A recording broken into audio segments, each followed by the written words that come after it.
Next on Corner. KICD, every stage from ECD. KICD. Kwa nafta fursa ya kuomba msamaha. Namaliza mvinyo kama naomba radhi.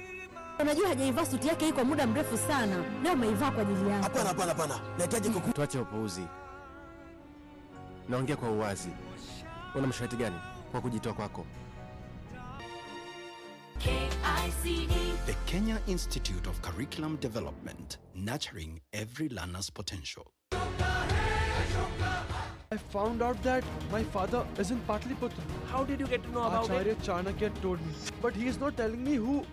They killed your grandfather, you know, and they set your hut on fire. I've learned how to please the authority in order to use the power in my favor.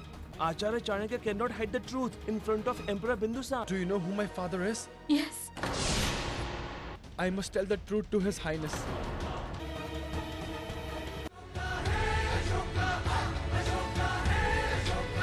Next on Hii ni ya nani? Kenda. Now let me give you some free advice. Never take a career in drawing. Swaka, umona nani ametupa makatasi huku? Senior class ya kina Kenda. And then again, HM, you see, there is something about learning Africa, not drawing Africa. That's very true. Even Pastor here doesn't know how to draw. Ebu look at his Africa. It looks like a chicken that is missing one wing. But that doesn't mean that he gets punished because he doesn't know how to draw. I heard that you settled down, that you found a girl in your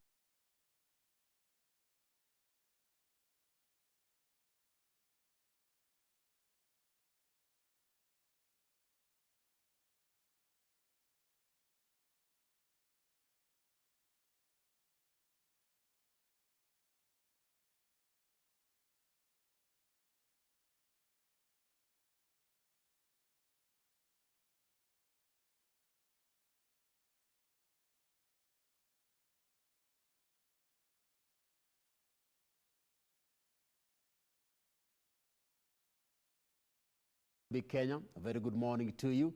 This is Good Morning Kenya. Hope you're well, hope you're fine and healthy this Thursday morning. It is the 7th of May 2020. We're also live on our Facebook platform, on our website at www.kbc.co.ke, on YouTube. And as always, it is a pleasure having you joining us this morning. It's Fun Thursday. We have a lot in store for you. It is Entertainment Thursday. We have artists coming through. We'll be discussing matters music industry. Not only that, we shall be having in the headlines. So I will be looking at different newspapers. With me, I'll be having the Standard. And on the front page, you have warning shot.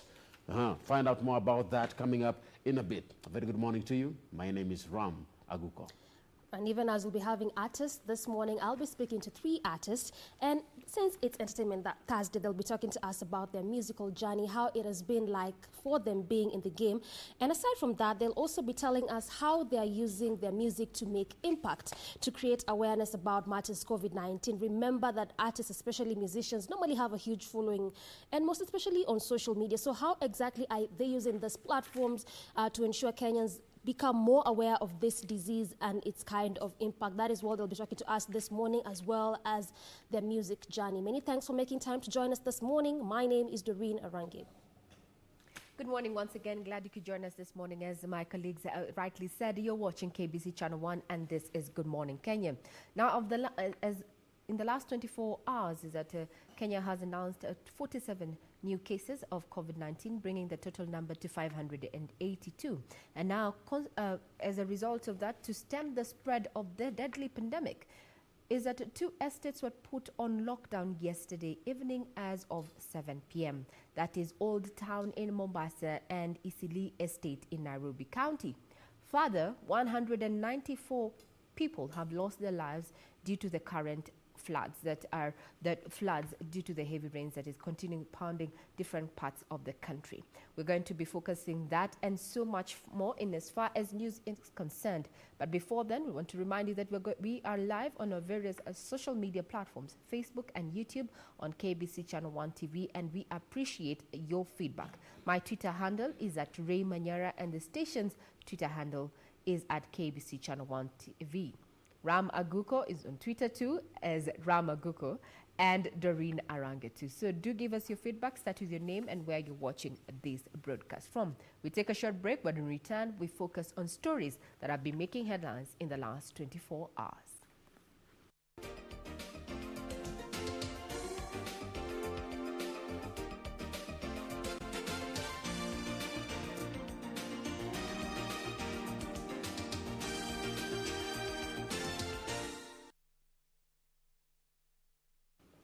Now, government put 2 estates where coronavirus cases have spiked under lockdown effective yesterday night at 7 p.m., where there was no movement in and out of Eastleigh Estate in Nairobi and Old Town in Mombasa.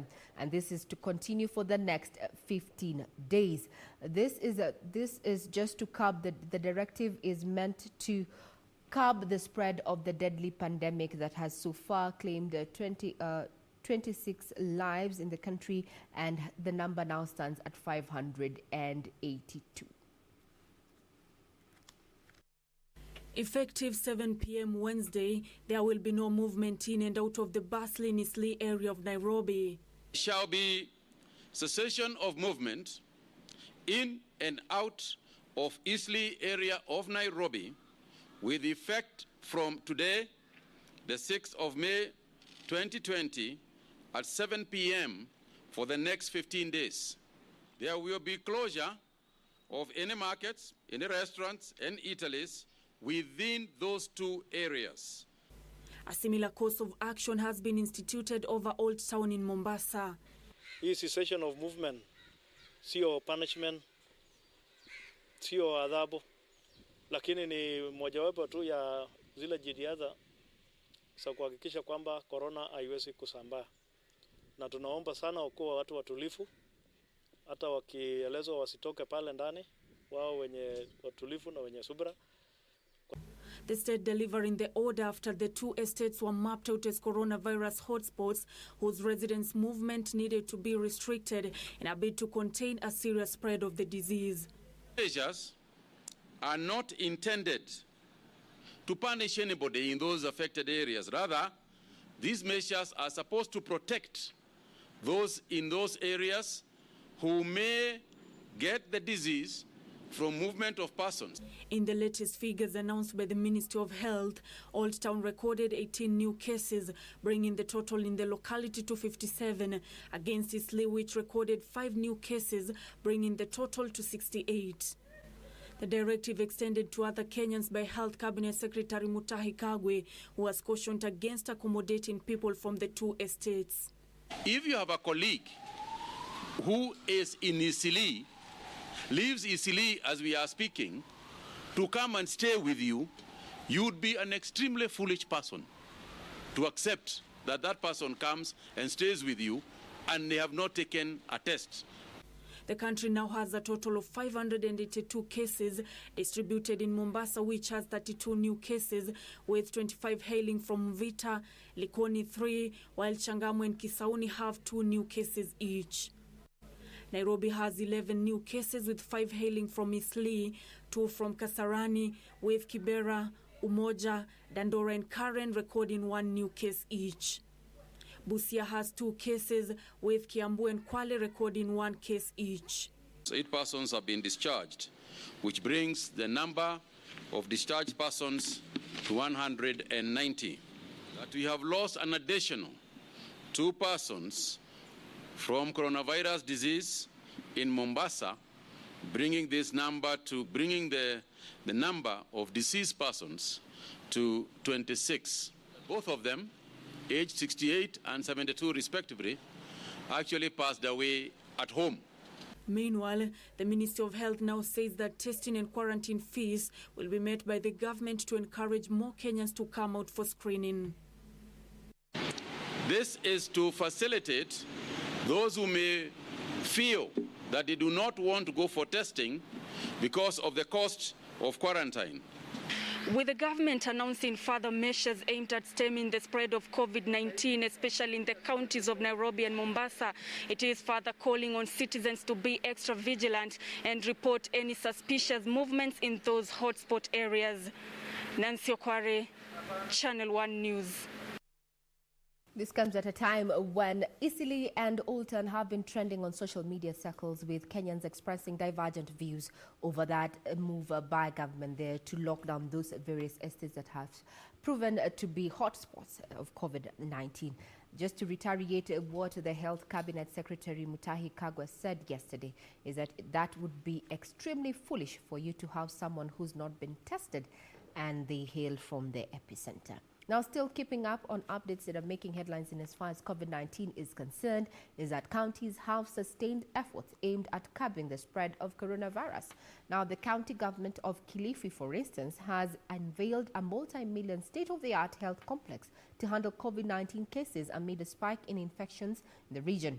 The county joins a number of other devolved units that have established ultra-modern facilities fully equipped with beds and ventilators. Beatrice Gatonye-Ngetich reports. Kilifi became the latest county to unveil a health complex exclusively to help prevention of COVID-19 cases. The new ultra-modern facility has been fitted with 150 beds together with 6 ICU beds, fully fixed with ventilators. Area Governor Amason Kingi also unveiled COVID-19 doctors' residence that can accommodate 14 medical personnel who are in the front line dealing with the pandemic. Kwa hivyo tusiende kule tukasema kwamba sasa kama Kilifi kio ni hospitali tuko nayo, kama ni vifaa tuko navyo. Kwa hivyo sasa mimi sijali tena, nikipata corona niko complex. This is not a 5-star hotel. This is a hospital. Na kama tujuavyo, hospitali kuna mawili. Kuna kuingia na kutoka umepona. Na kuna kuingia na kutoka uko ndani ya jeneza.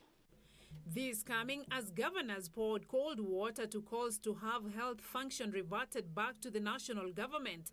Led by Council of Governors Chairman Wycliffe Oparanya, the county chiefs insist that devolved units have successfully managed the sector in the best interest of all Kenyans. They further called for the establishment of international border protocols to control movement of persons from one region to another to curb spread of the coronavirus. We need a COVID-19 protocol when dealing with the neighboring countries, and we are waiting for this. Any attempt to take back healthcare to the national government will be basically finishing Kenya. We'll go back to 1960s. It will be a tragedy. Na naomba wananchi wote katika nchi yetu ya Kenya tupinge ufisadi na tupinge ukora wa kusema mambo irudi pale center. In the meantime, Maendeleo ya Wanawake organization has rallied women across the country to engage elected leaders and develop programs aimed at sensitizing respective communities on guidelines issued by the Ministry of Health. The organization's chairperson, Rehab Muiu, says women must play a proactive role in efforts aimed at containing the spread of coronavirus pandemic. Maendeleo leaders and other women in the wards, in the sub-counties, like you have always said, to be in the forefront in observing the social distancing, the washing of hands, which is extremely effective with soap and running water, wearing the mask like we all look, and only go out when it is necessary. And Sona Angel's factory with over 3,000 employees in Ruiru has been closed indefinitely for allegedly breaching government directives in the fight against COVID-19. The COVID-19 response team led by the Deputy County Commissioner Geoffrey Githinji observed that the factory's employees did not observe social distance, as well as failure to install hand washing points or sanitizers dispensers in the premises. The company operations be stopped there and then immediately. No operations in that company. And I want to repeat again, we are not punishing the company. We want to work with them through this journey. In Kirinyaga, Area Governor Anne Mumbi Waigoro says a multi-million health center project in Mwea constituency, which had stalled for 7 years, will be revived. According to the governor, the health center has been allocated 8 million shillings and is set to be completed in the next 1.5 months in order to boost the war on coronavirus. Across the county, there are quite a number, there are like 6 or 7 that need to be finished and therefore be able to provide primary health care so that people can get the primary health care, and we ease off the number of people who are going to Kirugoya or to the level 3 in Kimbimbi, because in case of anything, we would like those hospitals left for the critical patients. Finally, Kiambu Governor Dr. James Karanja Nyoro has called on leaders to stop politicizing the war on COVID-19, saying doing this will derail gains so far made by the state. The governor, who was speaking when he presided over the swearing-in of County Executive Committee member in charge of youth, sports and gender affairs, noted that if the war against COVID-19 pandemic must succeed, then leaders will have no option but pull in the same direction. I would really want to urge our politicians to stop politicizing the aspect of food distribution, which we are going to roll out very, very, very effective.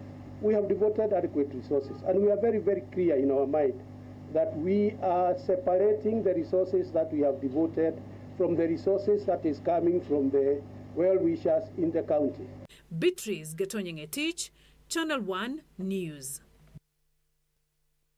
On the floods in Kirinyaga, 15 families spent a night in the cold after water from Tana River that burst its banks flooding their homes. Now, a predicament that could be a reality for hundreds of residents in the dam now overflowing.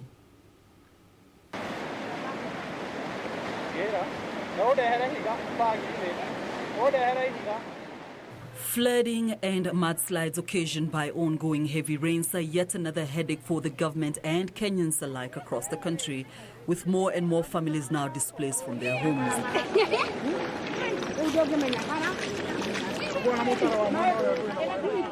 This is Mjini area of Kirinyaga County. Here, families spent the night in the cold after River Tana burst its banks.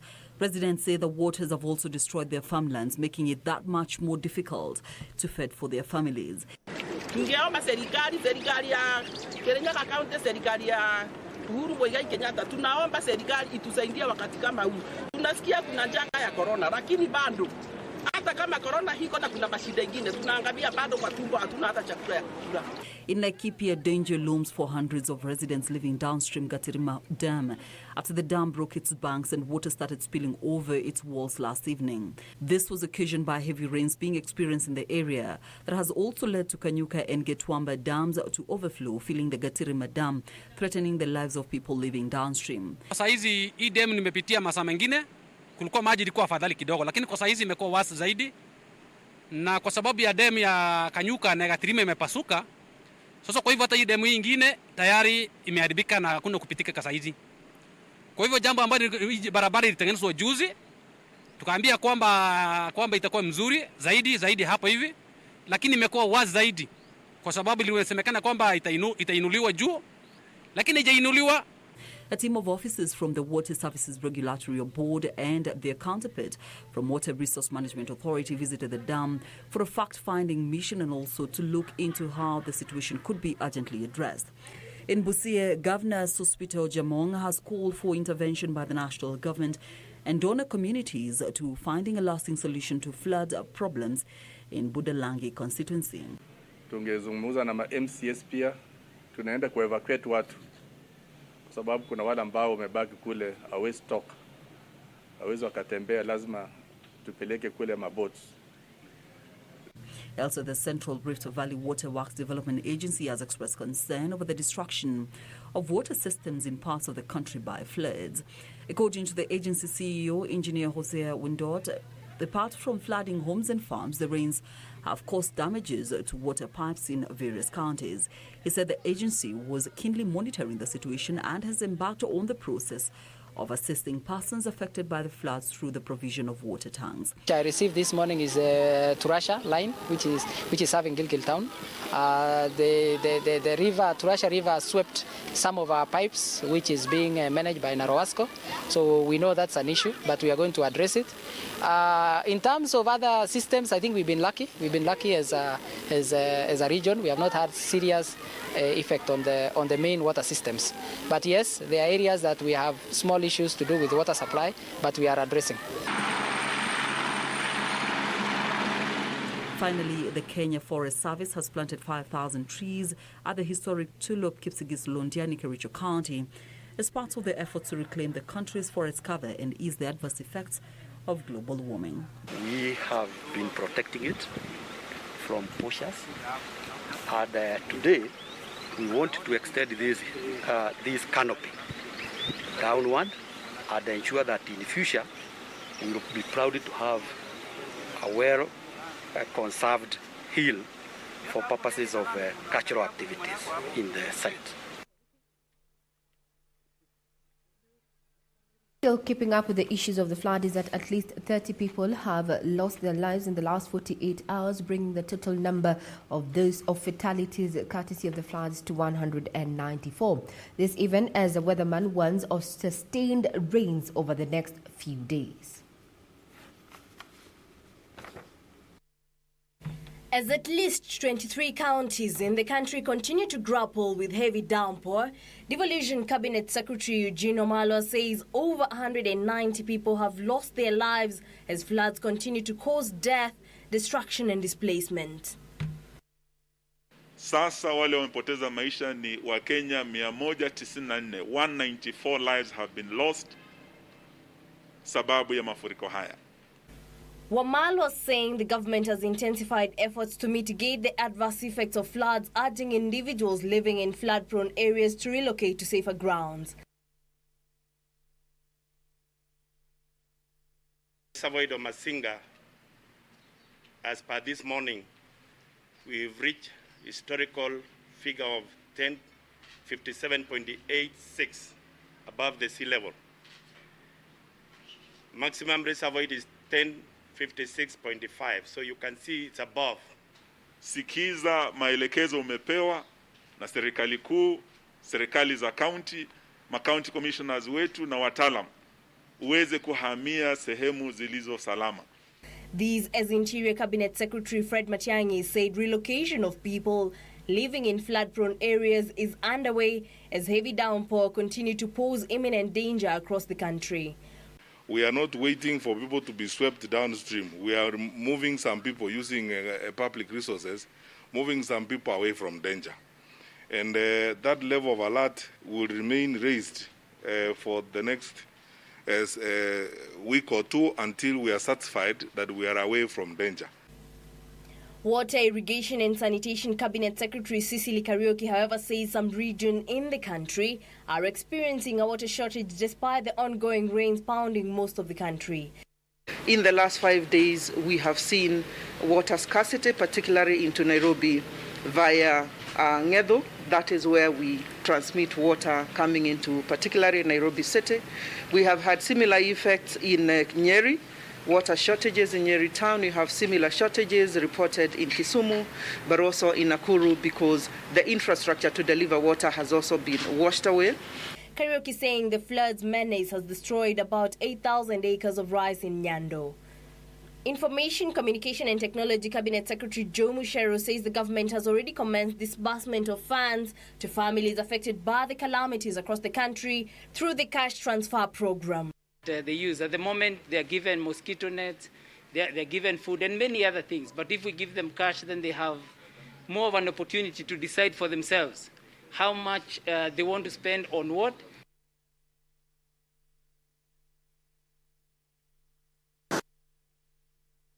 Parliament has directed the Budget and Appropriations Committee to review the 2020-2021 budget estimates with a view of allocating more funds towards fighting COVID-19.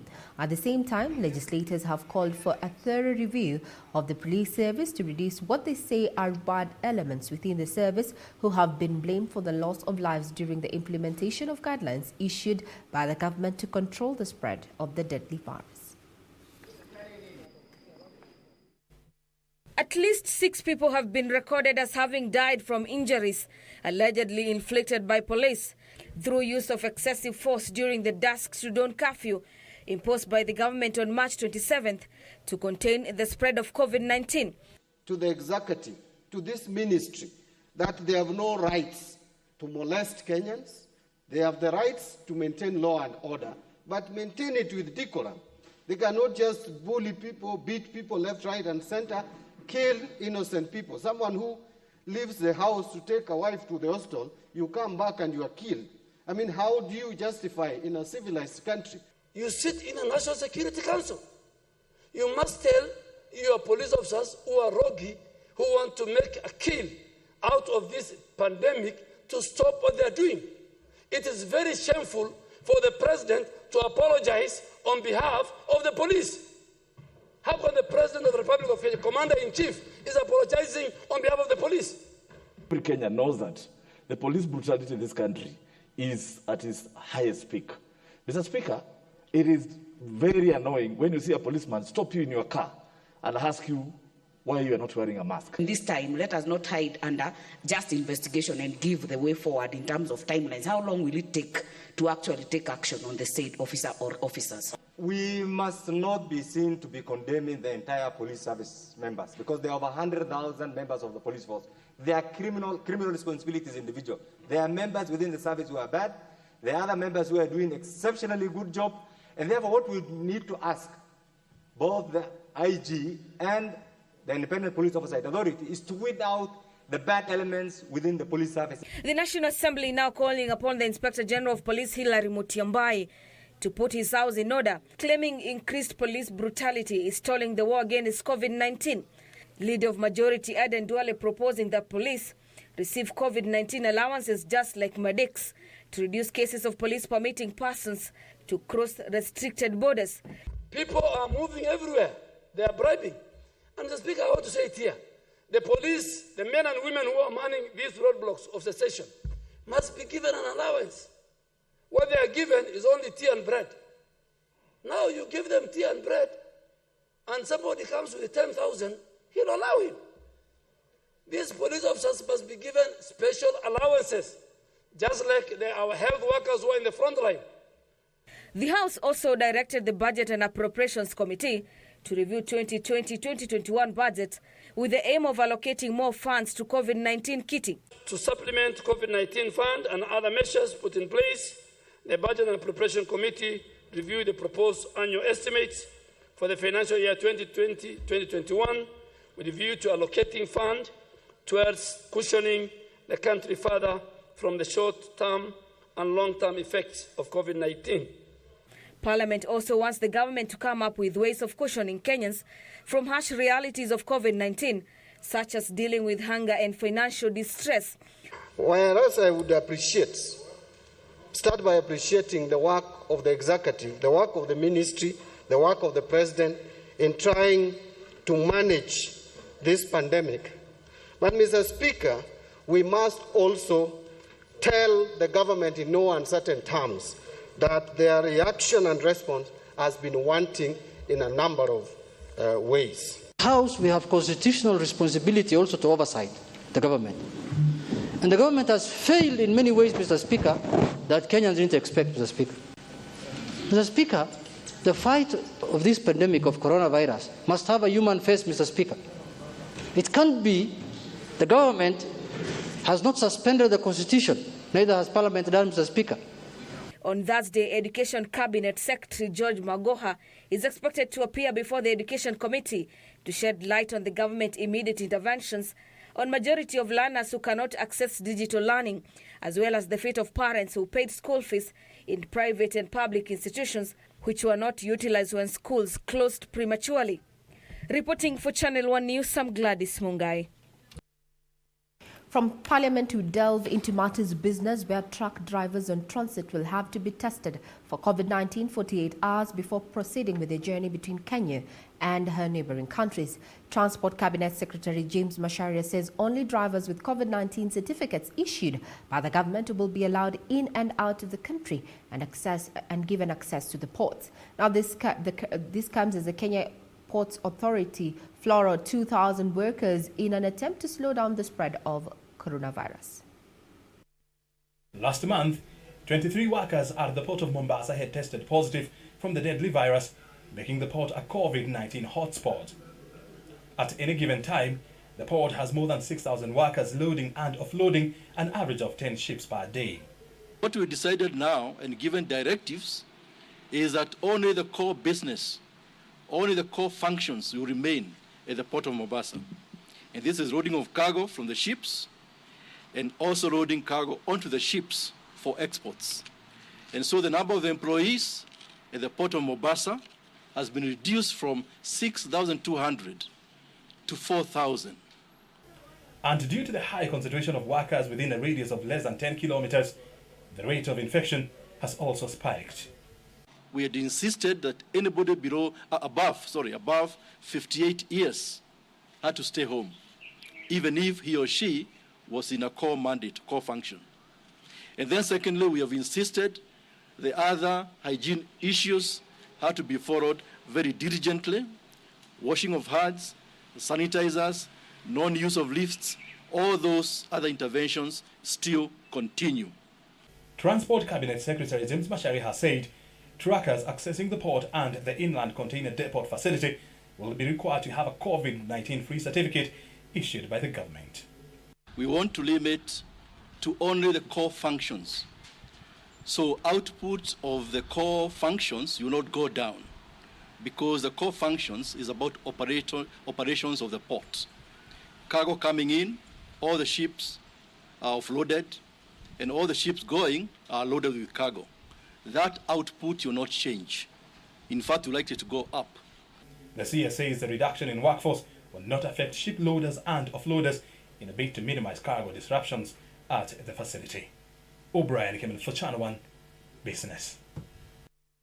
Keeping up with business is that Kenyan businesses recorded a sharp decline in activity for the fourth successive month in April amid the coronavirus pandemic, at 34.8 down from 37.5 in March. The Stanbic Purchasing Managers Index attributes the decline to, among others, a drop in output buoyed by falling demand, input shortages and lockdown restrictions due to COVID-19.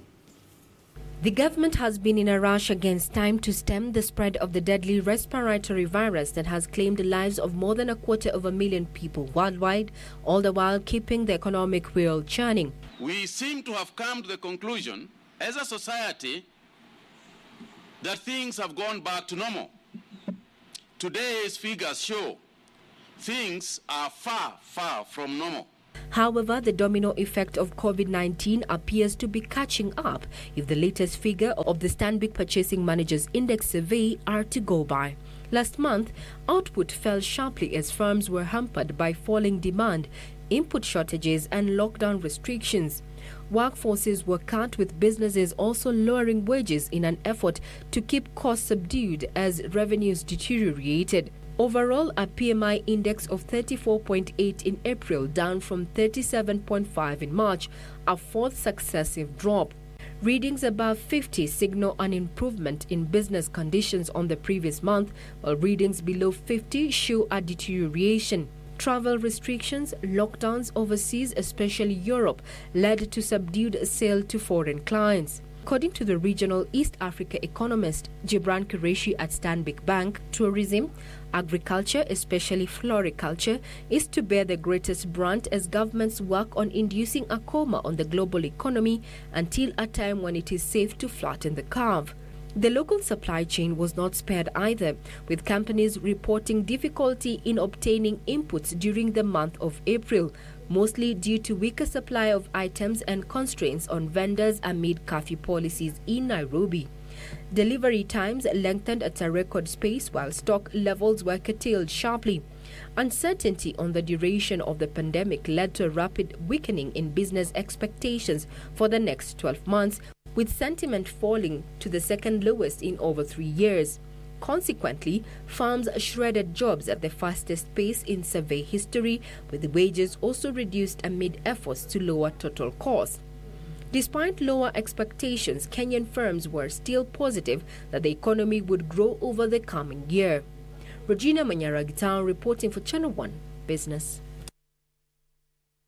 Well, that was a report that was tabled yesterday there by the Stanbic Bank, that is the PMI, Purchases Managers Index. And this morning we're also going to be keenly following up on the Housing Index that is going to be released sometime at 11 o'clock this morning. So the business desk is going to be keenly following up on that and other stories that have been making headlines. One of the developing stories that we're also going to be keeping tabs on is on the ongoing evictions in Kariobangi. We're going to be focusing on that because yesterday civil rights activists and human rights crusaders have been saying that they're not so happy with the manner in which those evictions and demolitions are taking place. Now, as before we wrap up and head into the headlines, is that the 2021 Australian Open hangs in the balance because of COVID-19. That and so much more. Remember, you can get details pertaining what is happening in the sporting arena, business, and also politics on our website, www.kbc.co.ke. I hand you over to Doreen on the other side of the studio to just bring us up to speed with what we have as news in the dailies in the headlines. Time for our In the Headlines segment. We begin with the People's Daily. This is the front page of the People's Daily this morning. The caption reads, Why state sealed off Eastleigh Old Town. Continues to say that a new high after 47 infections are reported, bringing total of confirmed cases to 582 as more stringent measures, including 15-day ban in and out movement from 2 areas that are now COVID-19 hotspots. This are Eastleigh in Nairobi and Old Town in Mombasa. This story has been fleshed out from page 6 all through page 13. We'll be unpacking more of that as you go inside the paper. On the sidebar of the front page, we have the numbers as of now and where we stand as a country. As of now, we stand at 582 confirmed cases with 190 recoveries and 26 deaths.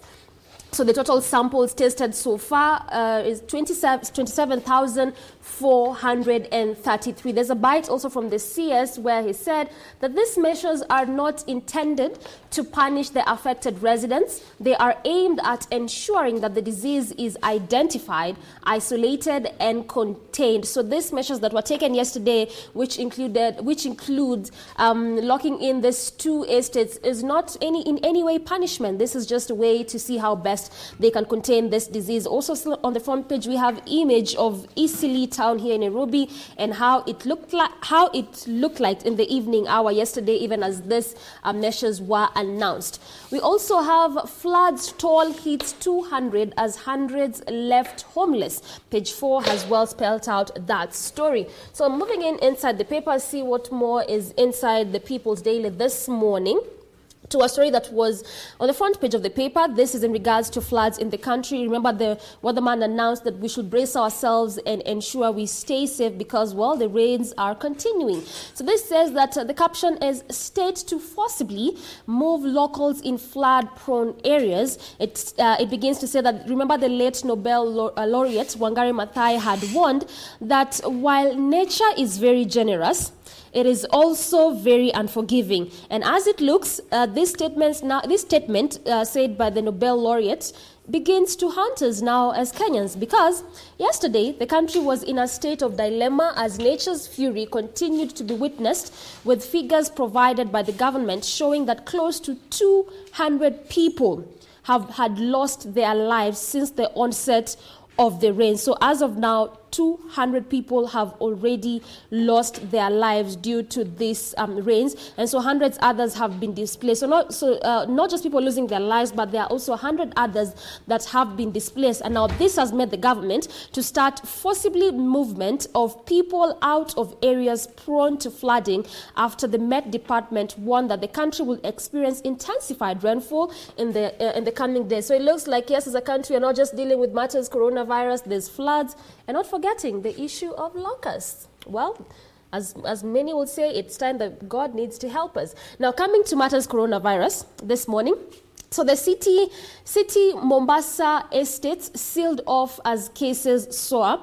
The government yesterday sealed off Nairobi's Eastleigh estate and Old Town in Mombasa after the two areas registered an alarming increase in the number of coronavirus cases in the country. So for 2 consecutive days, the two heavily populated urban settlements registered double digits figures of the deadly respiratory disease, forcing the government to ban movement in and out of the areas for the next 15 days. And just like I was reading for you earlier, like the CS mentioned, this is not in any way a punishment. It is just a move being taken by the government to see how best they can contain the spread of this disease. Now, coming to to Eastleigh and what the government explained as to why they also just locked in this specific area in Nairobi City. So in Eastleigh, it's been business as usual, all right? So before the government's decision to restrict movement into and out of Eastleigh yesterday, it had been business as usual in this estate, Little Mogadishu Town as it's popularly known.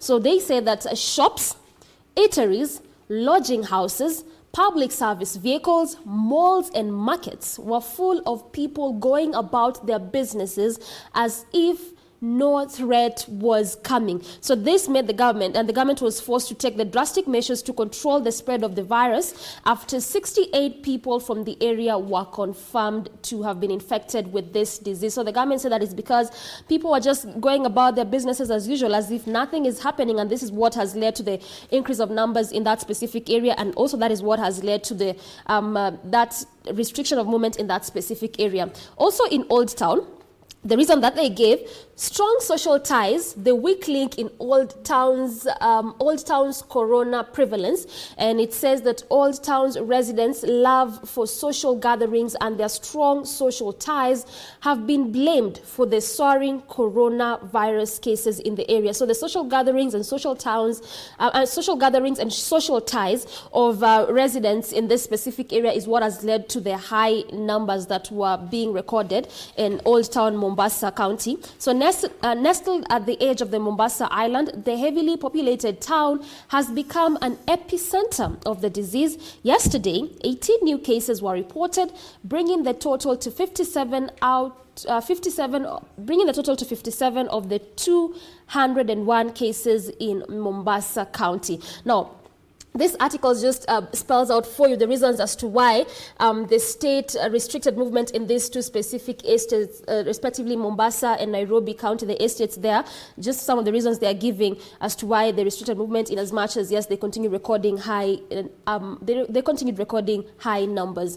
Moving on to something slightly different, and this was also part of the story that was there in the GMK news brief this morning, where the state sends 2,200 KPA workers on leave to contain coronavirus spread. And the government yesterday said that 2,200 employees at the Kenya Ports Authority have been sent on leave as part of the measures to curb the spread of coronavirus at the port of Mombasa. So the Transport CS James Macharia announced that the number of employees at the port could further be reduced to 3,500 out of the 6,200 total workforce. And as it stands, KPS stands out as the institution with the highest number of cases so far. So this is why they are deciding to reduce on the number of employees in that specific institution.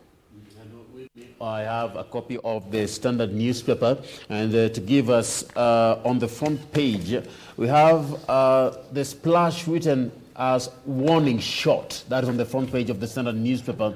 There's a targeted lockdown where we have determined to curb the spread of COVID-19. The government finally locks down Nairobi's Eastleigh and Mombasa's Old Town suburbs. With the yellow card flashed, Kenyans have to pull all stops to arrest the spread of the virus in their areas, lest they be locked down too. No entry, no exit. Well, there will be no moving into and out of the locked down areas until May the 20th, 2020. Walking outside the area unless offering essential services cannot leave.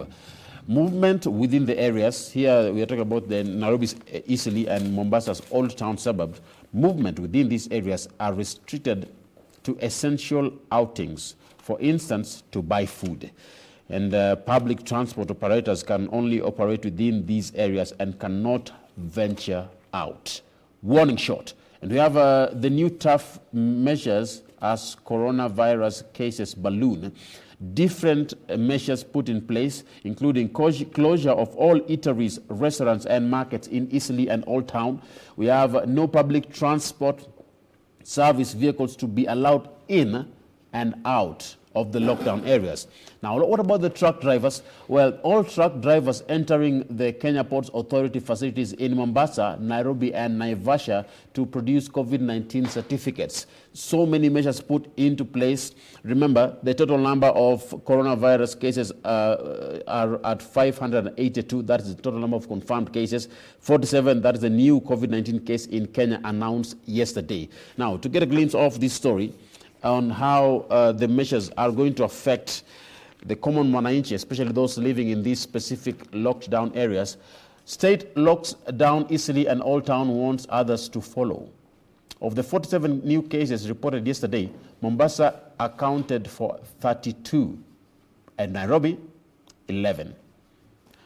The government fired a warning shot to Kenyans yesterday by locking down Eastleigh in Nairobi and Old Town in Mombasa due to the spike in COVID-19 cases. Get read more about that. Now, moving on to other issues still highlighted on the front page, there is a Tuju letter, why we changed Jubilee officials. A letter sent out by Jubilee Secretary General Raphael Tuju. And inside the Standard, we have Tuju says why party had to make crucial changes. Deputy President and his allies have opposed new appointments. Remember that. Now, Jubilee Secretary General says unforeseen factors had rendered meetings of party organs impossible. We have the NMC changes, that is the National Management Committee changes.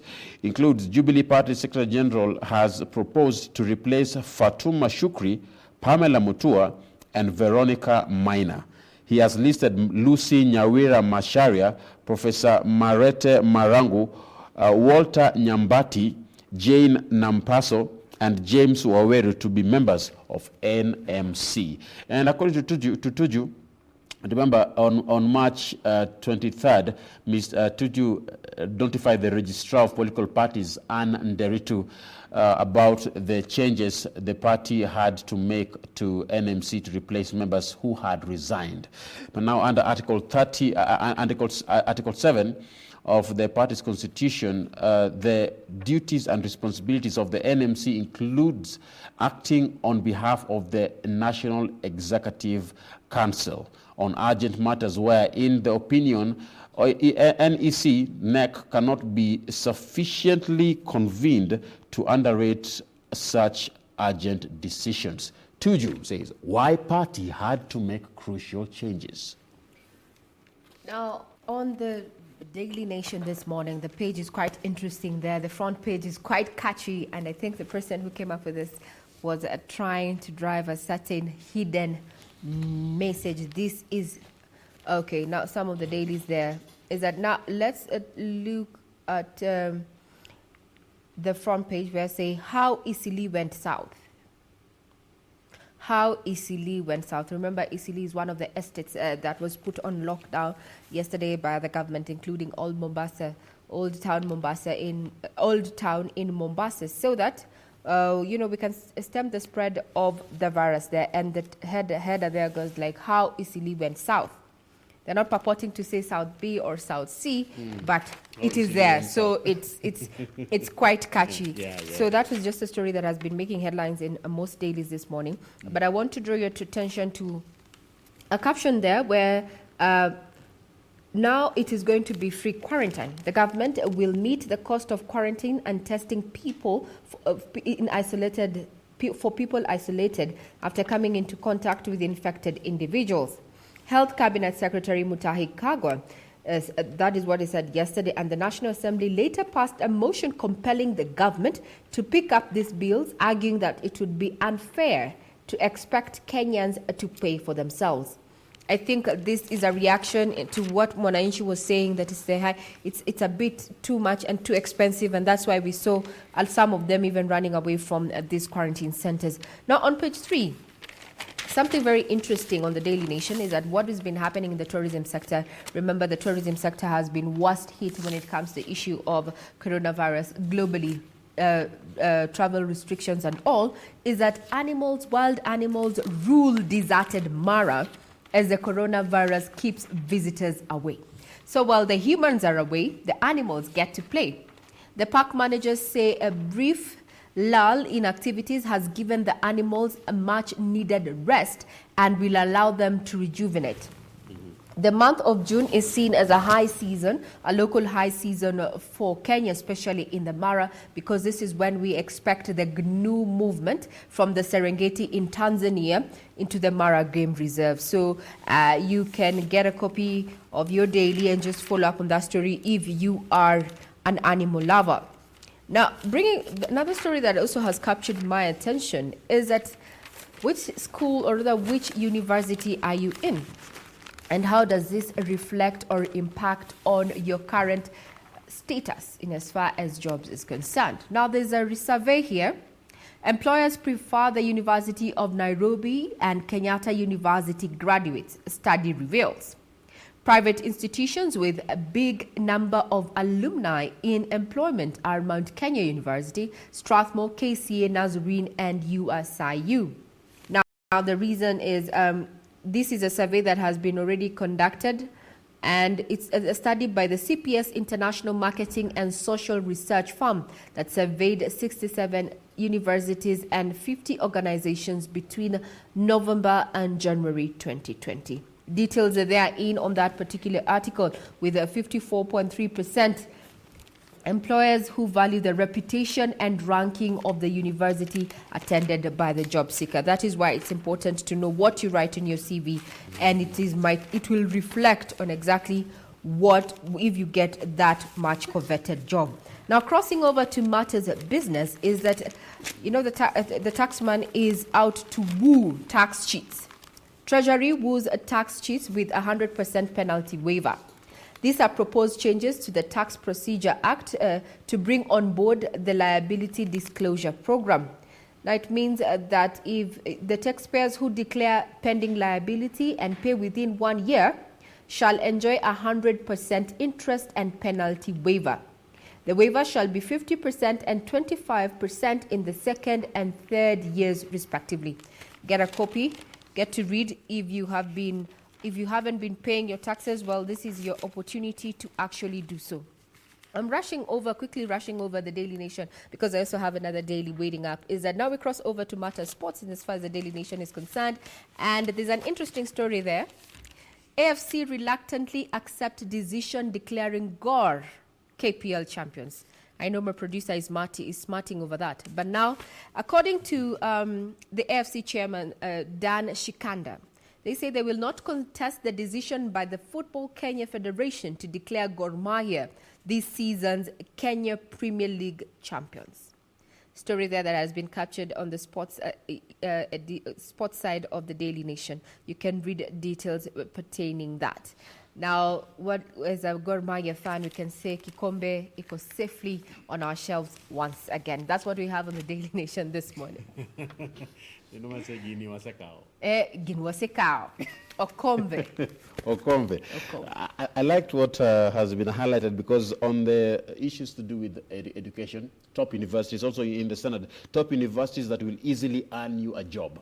And because this is a study titled State of Graduate Employability in Kenya by CPS International to realize this. There is also what Kenyan employers look for when hiring graduates. Let me just give you a glimpse of that. What Kenyan employers look for when hiring graduates. And amongst the top nationalities, highlighted there we have University of Nairobi in 26.8%, Kenyatta University 21.3%. Now the top private universities with the most employable graduates were Mount Kenya University, going on at 18.1%, and I love this part, USIU at 6.2%. Only Yes. 6.2%. Yeah, because well, some of us know why we had to choose USIU. Well, top schools. Let's talk about SRC.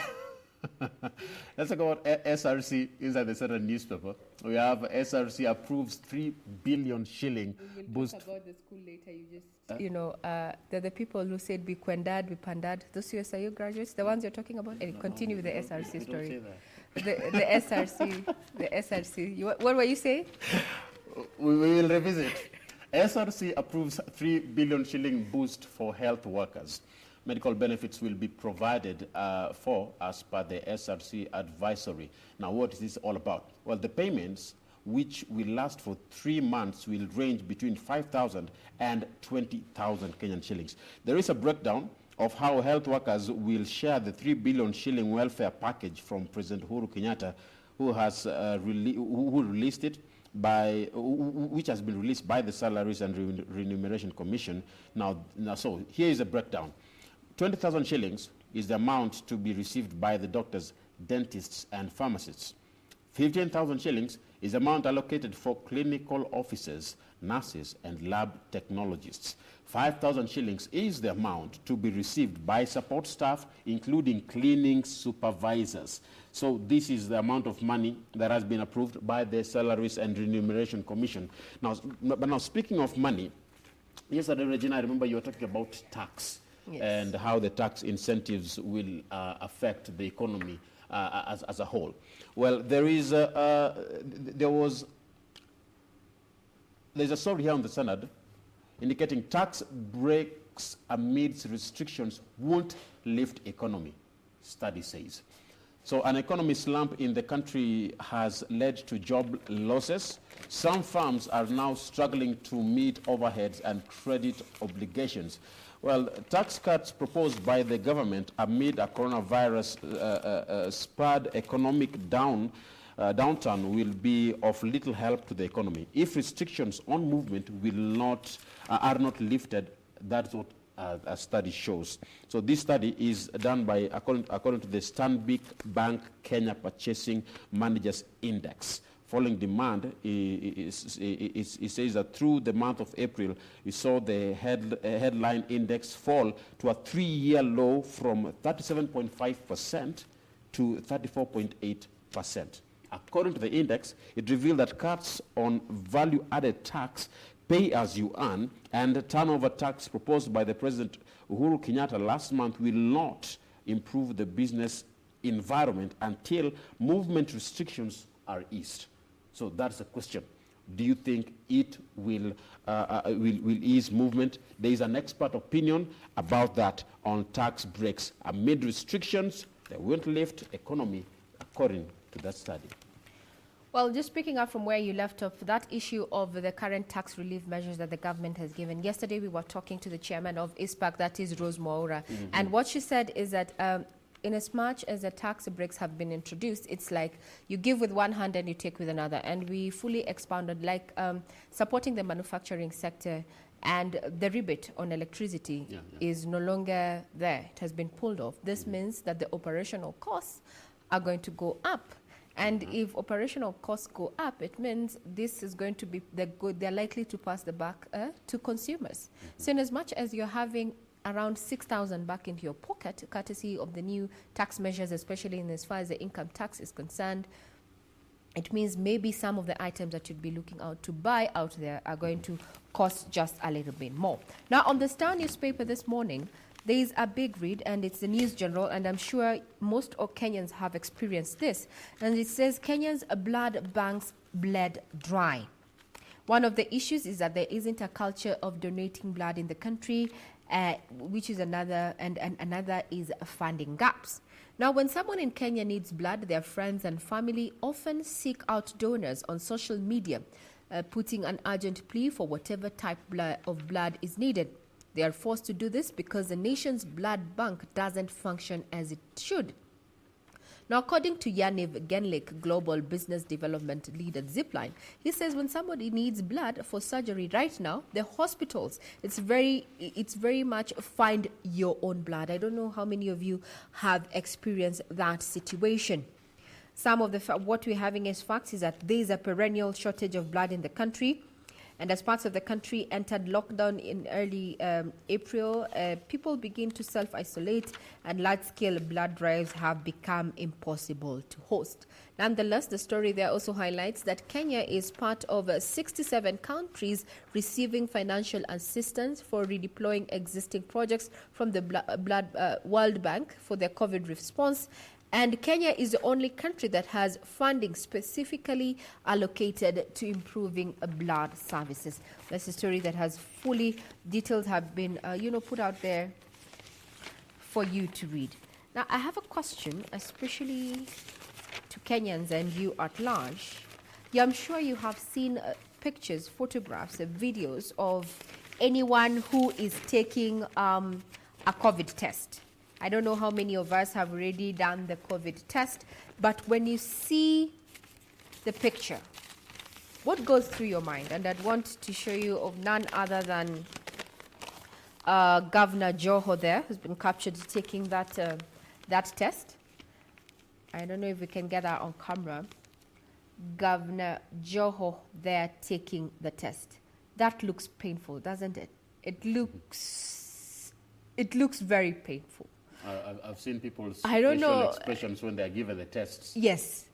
I think it feels as if you're losing an arm, a leg, or something, yet it's a swab that has to go through your nose and your mouth to just get to that at the back of your, your trachea, at the back there where the ENT meets. That's where the virus generally is, and that swab has to get to that point. But that's quite an interesting headline there. Is Joho a hero or a villain in the fight against COVID-19? That's a very catchy headline there on the big reader this morning on the Star. So get your details. You can get more details pertaining this story there. But he's been captured there. That test looks very uncomfortable. Remember Old Town? Yes. Yes, one of our producers went for this test, and he actually came back and told us it was a nasty experience. He actually shed tears. Those are his words, and I insist it's a he. He shed tears. Usually crying has been left for women, but now we have confirmed men also do cry. Coronavirus has you can get your copy of the dailies depending on your choice to just have that particular test. Now, yes, last week we had a very interesting conversation. There. Ram has been a bit confused there and actually walked right there.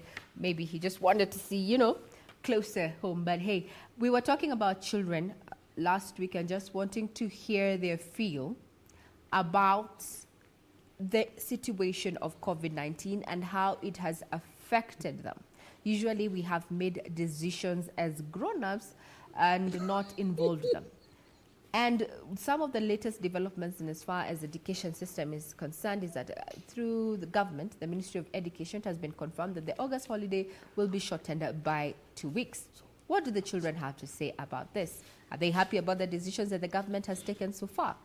How is the stay-at-home order and having to wear masks whenever they are out playing or even not playing at all affecting them as they go about their normal duties? So this morning we're going to still be talking to the children and focusing on just they feel about this situation. We're going to be joined in studio by Timothy Ekese, who is the Executive Director of CAR, to just take us through this conversation and shed light about what has so far has been done and how it has affected children in general. So do keep it right here. We are live on Facebook and YouTube. So get on those platforms and give us your feedback and tell us where it is that you're watching this broadcast from. We take a short break. When we return, we talk about children and COVID-19.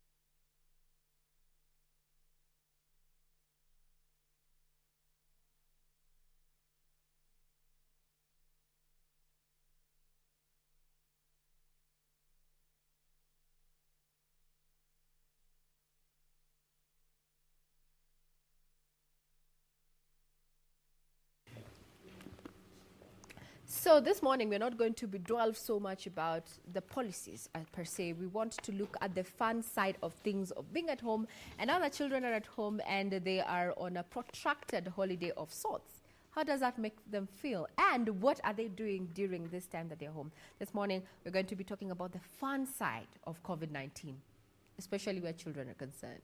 So I would want to introduce my guest. Maybe he can just tell us more of what he thinks is fun for children. Timothy. Thank you very much, and thank you for welcoming us back here again. We know that children love fun, and child participation is a big thing for children. And we know, as I said last time, children learn every time.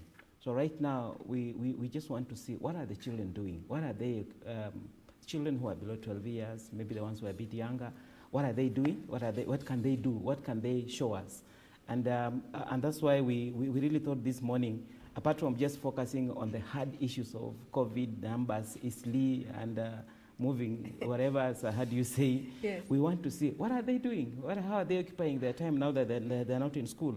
Are they learning things at home? Are there things they're learning from their parents? Are they showing off some of their skills? Are they also being able to just be able to tell us, this is what I can do as a child? And how are the parents and the guardians supporting them? So it will be very interesting. I'm also looking forward to seeing what they're doing. Yeah. Yes, yes. Now there you had it. Remember, we are live, and you can get us on Facebook at KBC Channel 1 TV as well as YouTube. This morning we're going to be talking about children and fun. What are they learning? What is their experience at home?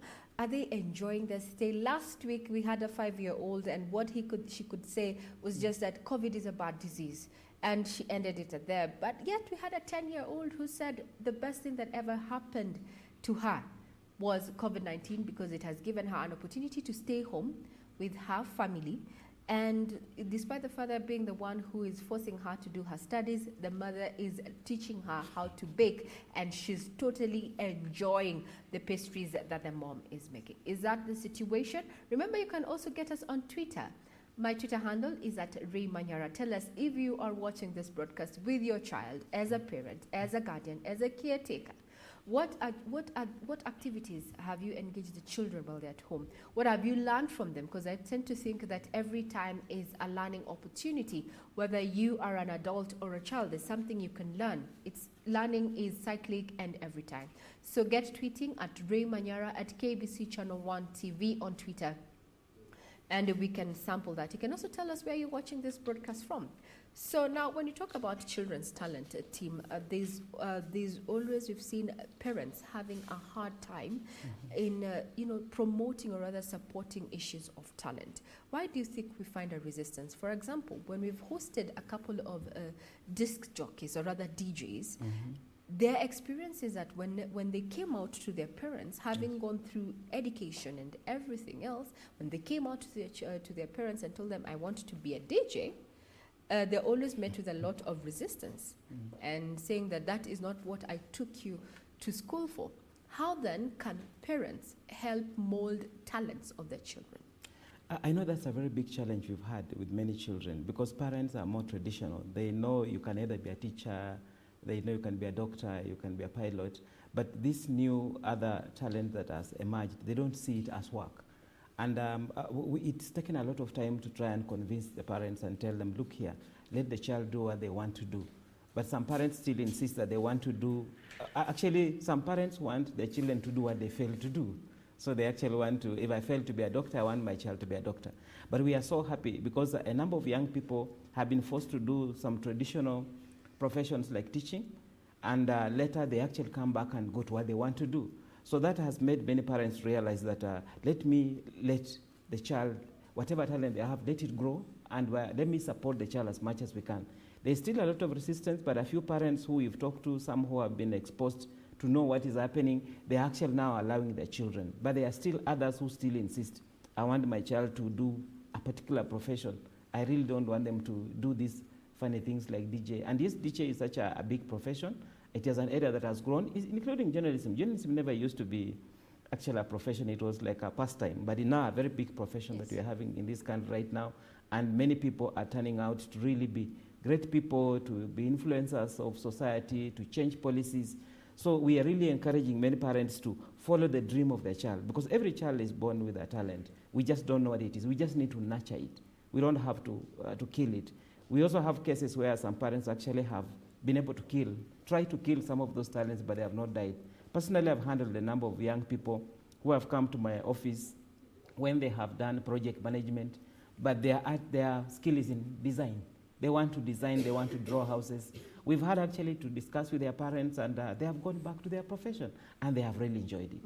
Yeah. So we need to support our children. Exactly. It might not be what you had want. envisioned for Yes. your child Yeah. in terms of a career, but that might be a talent. Now let's move to the education system. We shifted from the 844 system that was termed as very theoretical, no practical, to a new education system. What do you think, what opportunities are there to mold and bring up our children, especially in the path of talent and skills under the new curriculum? I think the 844 system was not a bad system. Some of us, we were the last people in the old system as joining the new 844. When it started off, it was so nice. It was so practical. It was giving children opportunities. But as we progressed, somehow we again turned into exam-oriented. You remember when 844 started, they were examining children even how to make a stool, how to sew. You actually had to do it personally at child and even be given marks. Then midway, it was you can bring a stool to school. Then finally, it was drawing. Part of the old school, The so old I school, remember yeah, making then a soap dish, exactly. sewing, and actually we used to call it CT in high school, clothing and textile. For your examination, you And I'm make sure you a still whole use those- outfit. you Yes, still make those skills it up to helps now. me get But by. remember now, towards the end of it, it was a drawing. Yes, It was not even, they just show a drawing of a stool, So we somehow actually progressed again back into exam-oriented. And we are happy the CBC is again taking us back there, where you actually want to follow the talent of the child, you want to examine the child, what they do. It becomes a holistic education. You're a child, you're getting education whether you're at home or whether you're in school, they examine what you've been doing over the weekend. So it's a good system that will again take us back to being able to use our talents, being able to use our hands, and getting children to actually do what they can do seamlessly without being forced. Now there's the issue and the question that parents most often find themselves in. At what age should I start teaching my child to be self-reliant? Doing the small issues, if it's tying their shoelaces, spreading their beds, helping with the washing of the utensils or cleaning the compound. So many things have changed, as you've said, also the upbringing has changed. And parents find themselves in a crux of sorts as to what time, or rather at what appropriate time should I start, teaching my child a few things. The only irony is that there's no school where people go for parenting. We have schools even for making nails, but not parenting. So it is actually something which you work. You have to. You have to catch up. You have to keep on working on it as you go on. There is no definite time that I can say you can start teaching your child. But the best time will be the time they start leaving your home. And remember, they start leaving your home when they start going to school. 2-3 years. When now you remember from the time they are born, you are with them throughout. You can be seeing them throughout for 3 months. Then you start going to work. You are leaving them. But there's a time the children start leaving, and that's when they start going to school. They have been in the house all the day, but now they go out for half a day to nursery school or ECD. Next time they have gone to boarding. They continue. The children start leaving at age 3. And that is the best time to also start telling them what they need to do. They start most of you started living at age 3 when you started leaving house and going away. And finally, when you get a job, you leave completely. So that's the best time. Yeah. Now, there's the issue of balance. And this has come to issue of loving your child and disciplining your child. That is another issue that parents are dealing with at this point. Right now, children are cooped up with their parents. Exactly. There's a lot of interaction, and it's no longer business as usual. Because true, the child is not going to school as he should, the parent is not going to work as he should, so they're there. How do we strike, or how does a parent strike a balance between loving the child, you know, this tough love, we call it tough love, but it's not so easy. How do we strike a balance? I want to say that loving the child is not an option. You just have to love your child, whichever way. And I know what you're talking about. Discipline is not bad. There's nothing wrong with discipline. I think what we from the civil society don't like is the whole issue of corporal punishment or violence against children. Now, when you say corporal punishment, let me take you back. The issue, we have a quote in the Holy Book. Yes. Spare the rod and spoil the child. Yes, and this is how we were brought up, old school. You would not argue or debate or, you know, when your mother says this, even you're not getting to your father, you do it. Right now, you find the issues of negotiation. The issue of corporal punishment, and that's what I'm talking about, discipline. Instilling discipline. Actually, there's another worse quotation, apart from the one you've quoted from Proverbs. There's another one which says, if you don't punish your child, the child will die. So it's even worse. Yes. But that's all misinterpretation. Spare the rod and spoil the child simply means give the child direction. Because Moses didn't use the rod to beat people. He used it to give direction to the Israelites. But we misinterpret that to take it literally that you're using a rod. How many parents use a rod to beat their child? They only use a stick. They don't use a rod. A rod is a very big thing. But I totally agree with you that it's a small version of the rod. Yeah, but what did Moses use that rod for? He used it to give direction. He pointed out the direction. Yeah, and even to get water. Yes. For the, to hit the rock. He never to used get it water. to hit the Israelites. Yes. Yeah. So, but all I'm saying is that a discipline is not bad. But when it is done beyond, then it now turns into violence. And you are teaching the child that when things get bad, the best thing to do is to inflict pain. So I know that many parents have struggled with that issue of discipline, but discipline is, you need to open up communication with the child. You grow with the child. Even if you are to punish a child, you actually explain to them why you are punishing them. And there are also many ways of disciplining a child. You can do what? You can withdraw some of the privileges, because there's always rewards and privileges. You can withdraw some of them. If they used to watch TV for 3 hours, maybe make it 1, or even don't allow them to watch it for a number of hours. It is still also discipline. We want discipline that can teach a child something, not discipline that will only inflict pain and make the child get used to pain. And we've had situations where some children who are especially teenagers, you can beat them until they get used to it. Now that's another issue, because it's good. Parents don't find it so difficult disciplining, you know, their children maybe to the age around 13 before they get into adolescence and move on. Yeah. But now when we're dealing with adolescents and teenagers and young adults, it's difficult. How do you discipline such? Because until they are 18. Actually, let me tell you, I tell many parents we start late. By the time the child is 13, 14 years, actually they don't need to be beaten, because that time their body is grown. You are beating, you are just, in fact, you can be fighting with them. At that time, all they need is coaching. They don't need to be beaten, even if you beat them, because they can reason now, they have intellect. You can tell them something, and because that's why they're learning in school. They are now in Form 1, Form 2. They're able to grasp things. They are not being beaten to grasp things. I don't know why parents think that if you beat an 18-year-old, they'll grasp anything. They won't. So at that time, actually, is an age where, because children grow through, there are many formative stages. There's a formative stage of up to around 8 years. Then there is the counseling age. Then there is the coaching age. At that time, it's just a matter of talking, and you have to agree to disagree and say, this one is right, this one is wrong. So that each of them now, you take responsibility. The parent, you take your responsibility as a parent, and the child takes up their responsibility as a child, because each of them have got their own role. As a child, you have your own role. As a parent, you have your own role as a duty bearer. And a child, as a rights holder, they also have their own role, which they need to fulfill. Then at that time, it becomes easy for you to discuss issues. At times, you can discuss until you don't agree. That's when you have to seek outside help. Maybe go to a counselor or a guidance and counseling person, or go even further to a psychologist so that they can be able, because the child might be dealing with things which you don't know. Because at that time they have left your home, they are not at home, they are going to school. At that time also they are maybe in boarding school, you don't know what's happening in boarding school. Maybe they have gone to boarding school and gotten some behavior there which you don't know. When they come home, you are not communicating. So you need to deal with the source of why they're behaving like that, instead of just dealing with what has been exhibited by their behavior. Now, when you're talking about dealing with children, there's the issue of arbitration between the children. Parents find it difficult because if I reprimand the firstborn, there's the lastborn. How do I pick? How am I to balance? And this is something that parents struggle with.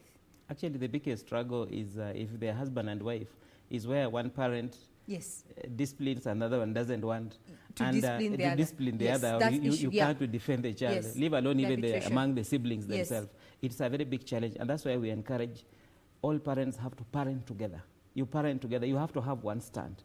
If you agree that's a mistake, you, the husband, the wife, you have to agree that's a mistake. Then the child will respect you. But if me, I say it's a mistake, and you say it's not a mistake, then the child starts realizing my father or my mom hates me, and that's how you now also, you actually now boils up to your own quarrels as husband and wife, wherever you are again. So basically, that's a big thing. Then among siblings also, all children are different, and children need to be treated differently. You cannot use a case of one child, to impose it on another child, because all children are talented differently. There are some who are practical, there are some who are just intellect, there are some who are extroverts, there are some who are introverts. So as a parent, you need to deal with that child as an individual. You don't try to do any comparisons, because when you do comparisons, again, as a parent, you are the one who is going to lose in the end, because the children will simply say, so-and-so is loved more than me. Very well said. Our guest this morning, that is Timothy Ekesa, who is Executive Director of the Kenya Advancement of Children Rights. Just taking us through this conversation. This morning, we're focusing about talent, skills, and fun. What are the children doing while they've been on holiday? I know the parents have been up in arms trying to just find out how to make sense of what is happening. As you can see here, we have our children online, and they're ready to give us a feedback as they are there. See, they're comfortable, no uniforms, no nothing. They're ready to just give us their feedback. Remember, we want to remind you that we are also live, so you can get on and participate in this program on our various social media handles, social media platforms, KBC Channel 1 TV on Facebook, as well as YouTube. We are streaming at www.kbc.co.ke, so do get online. Now, we start off with Wesley. Wesley, good morning. How are you? Wesley, good morning. How are you? Morning. Great. I can see you there. Just tell us how has been your morning? How's been your morning this morning? What have you done this morning? Morning, I'm trying to grow. You're trying? Pardon? Your sound is a bit distorted. What have you been up to this morning? I woke to try to grow. Okay, fine. So that is great to know. We'd want to know how have you been keeping yourself busy while at home? What have you been doing for fun? Farming. Farming? Yes. Okay, so what did you grow? Maize, beans, pumpkin. And in the course of this farming, how did you learn how to go about it? Did you get assistance from your parents, or how did you get to start practicing farming? I had assistance from my and my cousin. Pardon? I didn't get that. I had assistance from my father and my cousin. Okay. That is very good. Are they next to you? Are they there with you right now? No, my father is not here. Okay, fine. Your brother and sister? And your siblings? Siblings are here. Okay, they can come onto the screen. Let them wave at us. Then we can wave back. Can you call them? Yes. Oh, they're not within the room. But have you drawn anything? Is there anything you can show us what you've done? Have you done anything that you can show us? Yes. What? Show us. I drew a mouse. Okay, can you show us on the screen? We see how beautiful the drawing is. It's lioness. Where is it? Just show us. Okay, Yeah. let's see that. That is Wow, awesome. that's a lion. That's a lioness. That is very beautiful. And the what next else? one? That one we can't see it. What is it? It's not a bit clear. Could you hold it back a little bit? What is that? Wow, that is Mickey Mouse. That is very nice. It's one of the Disney characters that I still enjoy watching even as an adult right now. That is very nice. So what do you want? What else do you have? Move it a bit behind so that we see it. We are not seeing it clearly. Move it back to yourself a bit. Again. No, it's not clear. We can't see it. Are you able to see? Okay, fine. That's still that is still. What is that? Yes, there Wesley? it is. It's Donald. Pardon? A what? Donald. Oh, okay. I see you also into cartoon characters there. Okay. That is something. Yeah. So thank you. when your talent here of drawing, I can see is quite mature for your age. Maybe you can tell us how old you are and drawing. How did you learn to draw? The siblings have come. Oh, you learned it in school. Oh, the siblings have come. Hi, maybe they can speak to us and tell us their names. Let's have your sister say hi. You can't see her. Speak up. Let her come in the close picture. to you. Yeah, come close to you. Just move a bit. Okay, there we can see her. Say your name. My name is Lisa Lea. How old are you, Lisa? I'm 8 years old. Ah, wow, Lisa. 8 is a good age. What do you enjoy doing yourself? What do you do for fun while your brother is drawing? What do you enjoy doing? I wake up in the morning, I sweep the sitting room. And after sweeping, you enjoy sweeping. I'm sure there's something else you enjoy other than just sweeping, Lisa. Other than sweeping, what do you like doing for fun? Okay, fine. Is there an activity, Wesley, that you do carry out with your sister Lisa there that you can share with us this morning? I help her weaving. Huh? What is that? Oh, you also made a mat.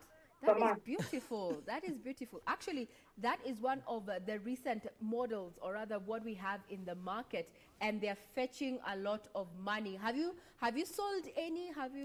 And how do you do it? I know you have to crochet. Maybe you can tell us how you make the mats. I can show you. You can show us. No, we have time to see that. He said he has 2 siblings. We only saw one girl. Did he say another one? Yes, this Christian. Good. I can see your brother there, Lisa. I can see your other brother. Hey, how are you? We see you in orange. How are you? Tell us how old you are and your name, please. My name is Christian Kisakawera. Pardon? Do that again. Come again. Slowly. Christian Kisakawera. Christian, how old are you? 10. Come in the picture. We can see you. Kindly come into the screen so that we come can on the all screen. See Yes, you. like that. Christian, how old are you? You're 10? 10. And what do you enjoy doing? We've had your brother Wesley enjoys drawing. Lisa sweeps and makes marks. Yourself, what do you enjoy doing for fun? Farming. Pardon? Farming. Tell me what you have grown in your kitchen garden. What do you have grown in your kitchen garden right now? Maize. You have maize? Yes. Wow, interesting. Sugarcane. Where are they calling What from? else? Where are they calling from? Maybe you can tell us where you come from so that we can start picturing that garden back at home. Where are you? Where are you based? Pardon?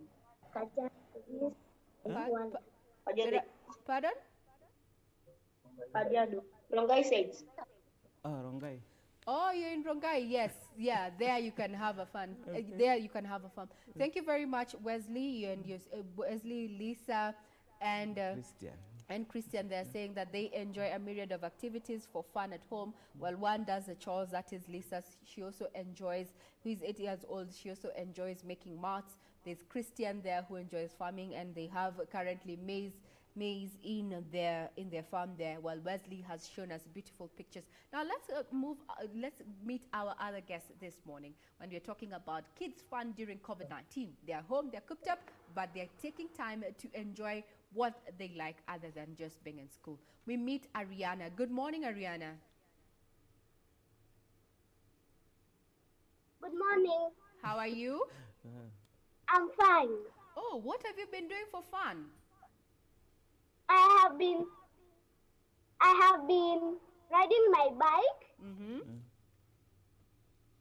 I can't even show you. Yeah, show me how you ride your bike. I like that. Are you going outside? Yes. He's going to pick her bike. Oh, wow, we can see that. That is a very beautiful bike. I can see your siblings too. That is nice. When did you learn how to drive? Or rather, I'm saying drive because I'm thinking of it as a car. When did you learn how to cycle? When I knew how to ride because my father taught me, and my father bought me a bike, and so I started riding it. Then I saw that I was doing it. Ah, okay. And at that time I was 3 to something years. You were 3 to 4 years. How old are you now? I'm 8. Ah, you're 8 years old. Have you taught your brother how to cycle? I can see him running around behind you there. And kindly move away from the screen so that we can see you. Move behind a bit. Move the camera a bit. Yes, good. Now we can see you. Yeah. Have you taught your brother how to cycle too? Can make when the I picture see still. them, they're always afraid. Oh, he's afraid of cycling. Okay, I can see your hair is partly undone. Are you doing? Are you braiding yourself, or is someone doing it for you? About your hair. This is how my mom did it yesterday. Oh wow, that's what your mom does. So other than riding, what do you do for fun? Experiments too. Experiment. What type of experiments? Now this is interesting. Do you plan to be a scientist? Tell us about your experiments. This is the experiment that I'm going to do. Oh wow! Explain to us. Take us through. I can see you have 2 glasses. This spoon is just small. When I put it in the water,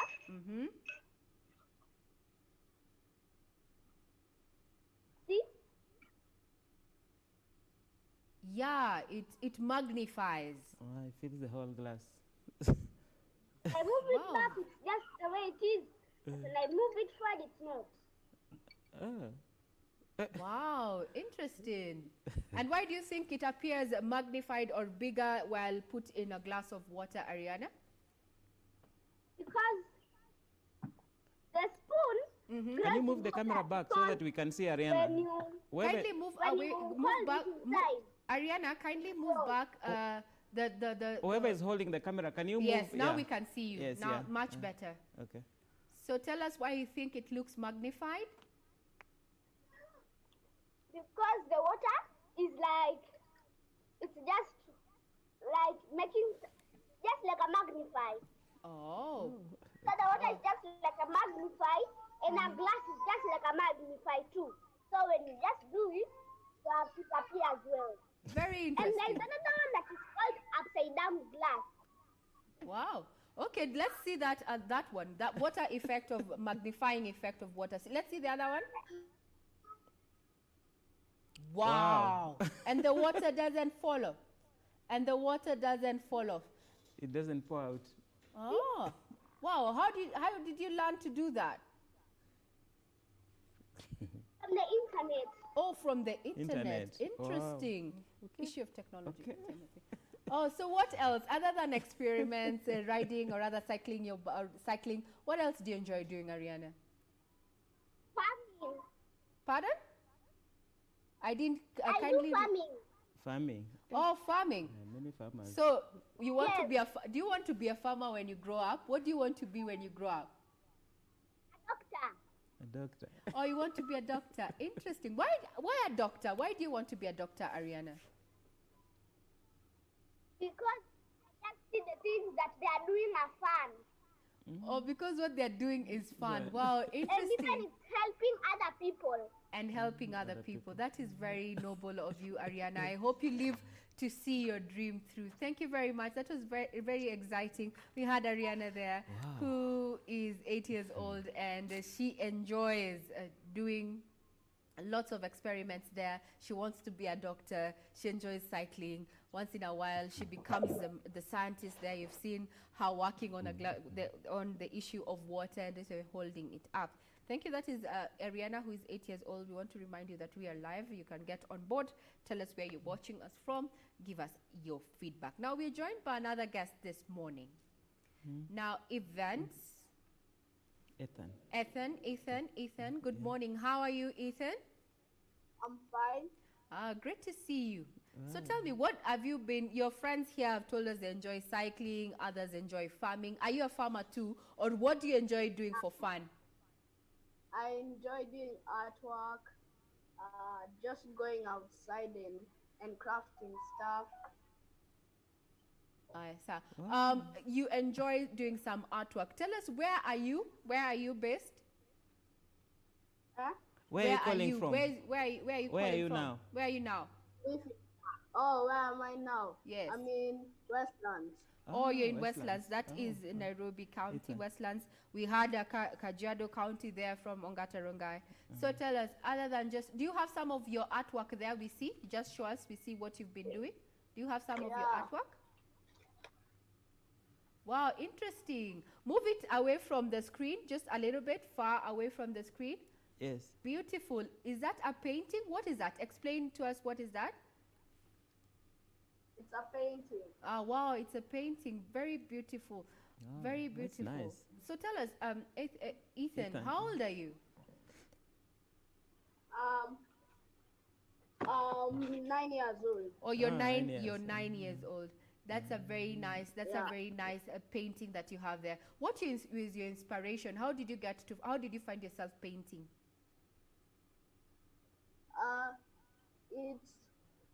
It's my teacher in school. I was inspired in the art class, so I joined the art class. So my teacher taught me how to do smudge technique, paint. Yeah. So you learned from school? Face the camera. Just face the camera. Talk as you look at the camera, Ethan, so that we can see you. So you learned it from school, Ethan, there, and, art class. Maybe you can tell us as we wait for Rukia. Rukia, remain on standby. Now, Ethan, tell us, which school do you attend? Parklands Baptist. Parklands Baptist. Thank you very much. Have a good day. Now we cross over to Rukia.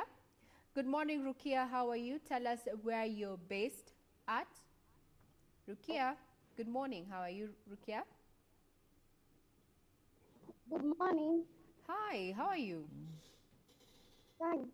Oh, tell us, where are you right now? Actually, Rukia's mother's name. Oh, pardon? What? Oh, that is your mother's name. So what is your name? What's your name? Yeah. What is your name? Asmahan Nasir. Pardon? Mahan? Repeat that. Asmahan Nasir. Okay. Nasir. Nasir. Okay, fine. I love, you have very beautiful hair. Just tell me, what do you do for fun? I love cooking. Hey, cooking. You love cooking. So have you cooked something this morning? Have you prepared something this morning? Yeah, in the evening we cook, me and my mother. You cook with your mom in the evening. So where are you? Where are you based right now? Where's your home? I'm in Nakuru County. You're in Nakuru County. Wow, awesome. So other than cooking, what is your favorite meal? What is your favorite meal?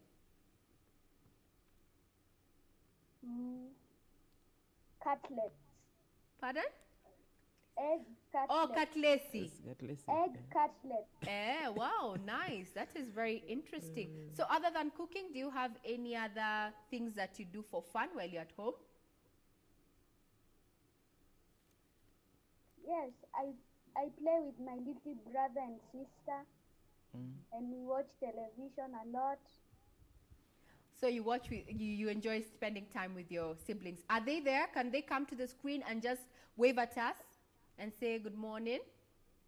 If they're there, they can come and say hi. Are your brothers and sisters there? Are they there? Tell them to just Tell come them say to come. hi. Well, hi. How are you? Hi. Good morning. What is your name? I can't talk. Okay, fine. Thank Thank you. you very much, Nasir. There, we're live from Nakuru County. Now we're crossing over to Roy. Roy, good morning. How are you? Aziz. I think it's Aziz. Roy is your father. Can you hear me? Good morning. It's not Roy. Okay, fine. Tell us. So, who be Roy? Oh yeah, I Roy's can my see dad. you outside. Where's my dad? Okay, fine. And your name? Pleasure to meet your dad. What's your name, sir? Your name is? Aziz. Aziz. Aziz. How are you? Yes. Ah, and I can see your siblings. Maybe they can also eat. Making Your faces at sister, you. your sister is making faces there. And this one are not actually our friends. They're my friends. Wow, they're friends. So tell us, where are you? Mkwapi? Nyumbani ni wapi? We are in Kikuyu. Oh, you're in Kikuyu. The weather doesn't look so bad. So what are you guys up to? US. The weather is okay. Mnafanya nini? What are you doing outside? Na naona hamna mask. we are outside. You're outside. What are you guys doing? We are from playing. Oh, you're from playing. So what do you enjoy? I can see you have your friends there. So what type of games do you play while you're home? Kati, Yeah, we are playing Kati right now. Huh? And also riding bike. Oh, you're also riding bike. So while you're home, other than just playing, what have you learned during this time that you've been home? What skill have you learned, or what have you learned while you've been home? Wash your hands and us at home we also learn. And also, hello. Yeah, hi, I can hear you. Wash your hands. Whoever is holding the camera is too high. Can you lower it a bit low so that we can see Aziz properly? Camera is too high. Okay, Aziz, so what have you learned while you're home? You've said you've been taking up online classes. That is much better. So what else, other than just doing your studies online, what else have you learned? And also, we've learned how to play a few. Pardon, you've learned how to? Well, that is Aziz and his friends there who are in Kikuyu. They're enjoying just playing outside. That is what children are doing for fun. So this morning we're talking about, we are talking about children and the fun things that they're doing back at home. So we take a short break. When we return, we still come back. We're just finding out from children what they have learned during this day that have been at home and what they're doing for fun. We'll be right back.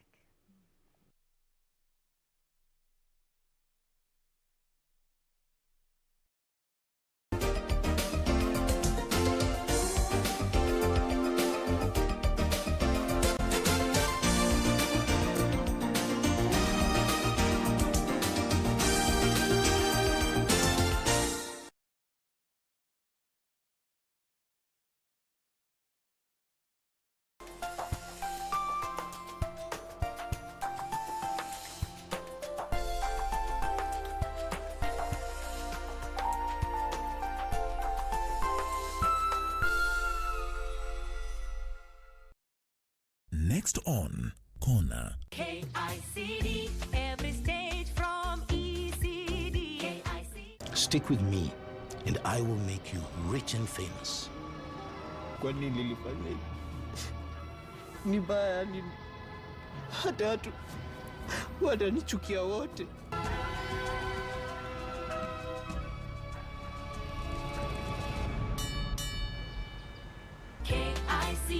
The Kenya Institute of Curriculum Development, nurturing every learner's potential.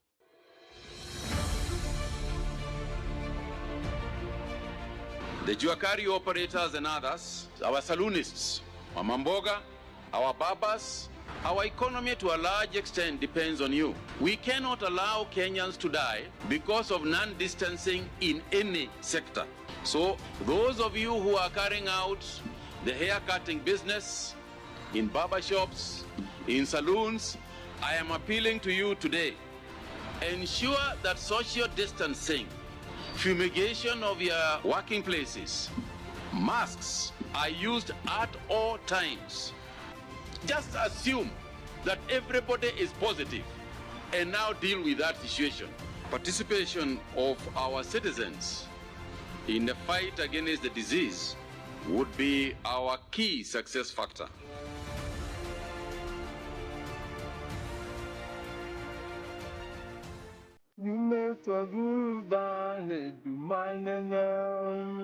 Na nikuulize, kwani mtu akiwa live apeagwe pesa? Nataka uendeleshe na Chris, umzindikishe. Wacha nibaki hapa nikiongea na Kamau. Wafaru hata ikuwa hata koda kiparua sitaonana. Hebu jaribu, keti hapo. Kai Kamau, niki.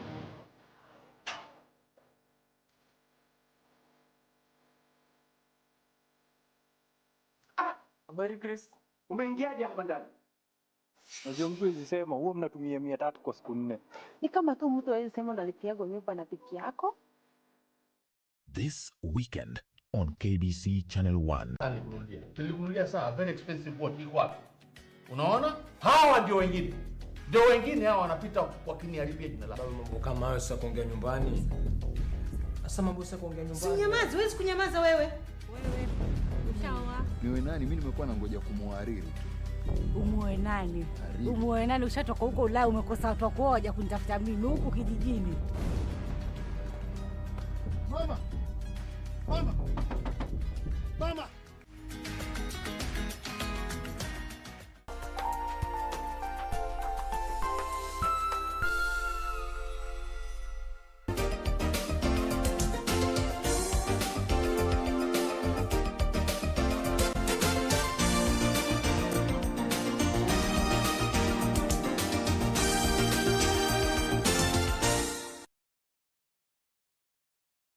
Good morning, you're watching KBC Channel 1 and this is Good Morning Kenya. This morning we're doing it as we'll always be doing it every Thursday, just to want to hear from the vulnerable in society, and not so because they do not have a lot of power. Actually, most decisions that are made by their parents, even by the government, is to secure their future, and these are the children. Today we are asking them what they're doing for fun. Well, they've been away from school for a while now, and it's going to be a long journey given what is happening with the current COVID situation, not just locally, but also globally. This morning, it's all about fun, their skills, their talent, and what they generally do with their siblings, their parents, and even their fellow kids in the estate. So we're joined by Natalia. Yes. So good morning, Natalie. How are you? Fine. How are you? I'm great. I'm great. I'm great. I like your Marvin. Looks very colorful. Pink, right? It's red. Yeah, red. Very beautiful. So tell me, what do you do for fun? What are you doing for fun? I bake. I play a game called Roblox. Mm-hmm. I bake and I play games on the internet. Ah, you bake and play games on the internet. Roadblock there. Ah. Yeah. So when was the last? What did you Roblox. bake? What did you bake? A cake? Some dough? What did you bake? I was planning to share vanilla cupcakes recipe here. Wow, you can share. Then maybe we can try and emulate you at home. Let's go. A vanilla cupcake recipe. Yeah, they're eggless. Oh, eggless. Nice for Yeah. those with allergies. Okay, let's go.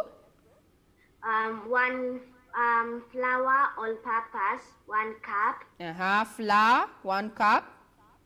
and then a teaspoon of baking powder. Teaspoon of baking powder. Yeah, and then a half teaspoon of baking soda. Half teaspoon of baking powder. Yeah, water, Okay. and then a half teaspoon of sugar. Half teaspoon of sugar. Awesome. And then you mix. You mix them all together. Then You add a quarter cup of oil. quarter cup of oil. And then a half cup of yogurt. Half cup of yogurt. Why yogurt? What is the yogurt for? It's just like milk or maziwa mala. Or maziwa mala. That is good. Then And how then you long does mix it make them. for? And then you mix them. And then a half cup of water. You add gradually. Oh, I add The cup water of gradually, yeah? Yeah, and then half tablespoon of vanilla essence. Half tablespoon of vanilla essence. Ah, awesome. And then you mix them all together. Uh-huh. And then you get the cupcake like pan or something. Uh-huh. And then you like oil them with butter. Uh-huh. And then you put your cupcakes and bake them. Ah, wow, nice. Sounds delicious already. I'm already picturing how delicious it will taste. So tell me, where are you? Where is home? Home is I'm at Kiambu currently. Oh, you're in Kiambu County. So other than baking, and I understand you do baking for fun, Natalie there, what have you learned? What skill have you learned while you've been home? When I've been home, the skill that I've learned how to like read a lot, and I was even told to write a short script about how COVID has affected school. Wow, you've learned how to write a short script about how COVID has affected us. Thank you very much, Natalie. There now we are joined by Wayne Joroge. Good morning, Wayne. Wayne Joroge, good morning. Okay. Good morning. How are you? I'm fine. Tell us, where are you and how old are you? I'm from Nakuru County and I'm 14 years old. Nakuru and 14 years old. So what do you do for fun? I enjoy playing a game called music. And then I enjoy imitating some political leaders, talking like them, like Raila and No, you need to take that. I didn't quite hear that. Kindly just repeat what you've said. I enjoy playing mini militia, joining with friends. The militia game with. And I enjoy talking like Raila and Ruto. Wow, you emulate, you mimic Raila and Ruto. Can you give us a sample of that comedy on mimicking them? Pick one.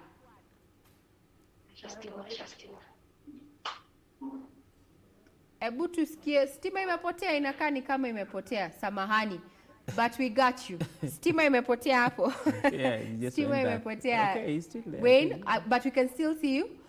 Could you give us just a sneak peek of you mimicking one of those leaders that you have pointed out? You can either pick Raila or Ruto.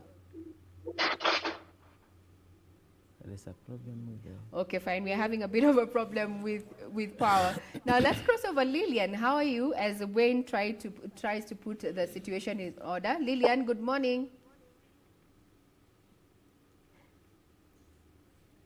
Lillian, kindly unmute your mic so that we can get to have this conversation. Lillian? My name is not... Lillian is my mother. Wow, awesome. So tell us, what's your name? My name is Cindy Akoto Liet. Mm-hmm.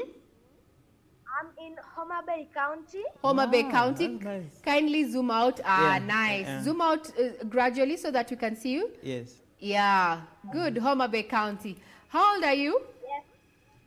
Huh? How old are you? I'm 11 years old. 11 years old. So what do you enjoy doing for fun? I love dancing. You enjoy dancing? Uh-huh.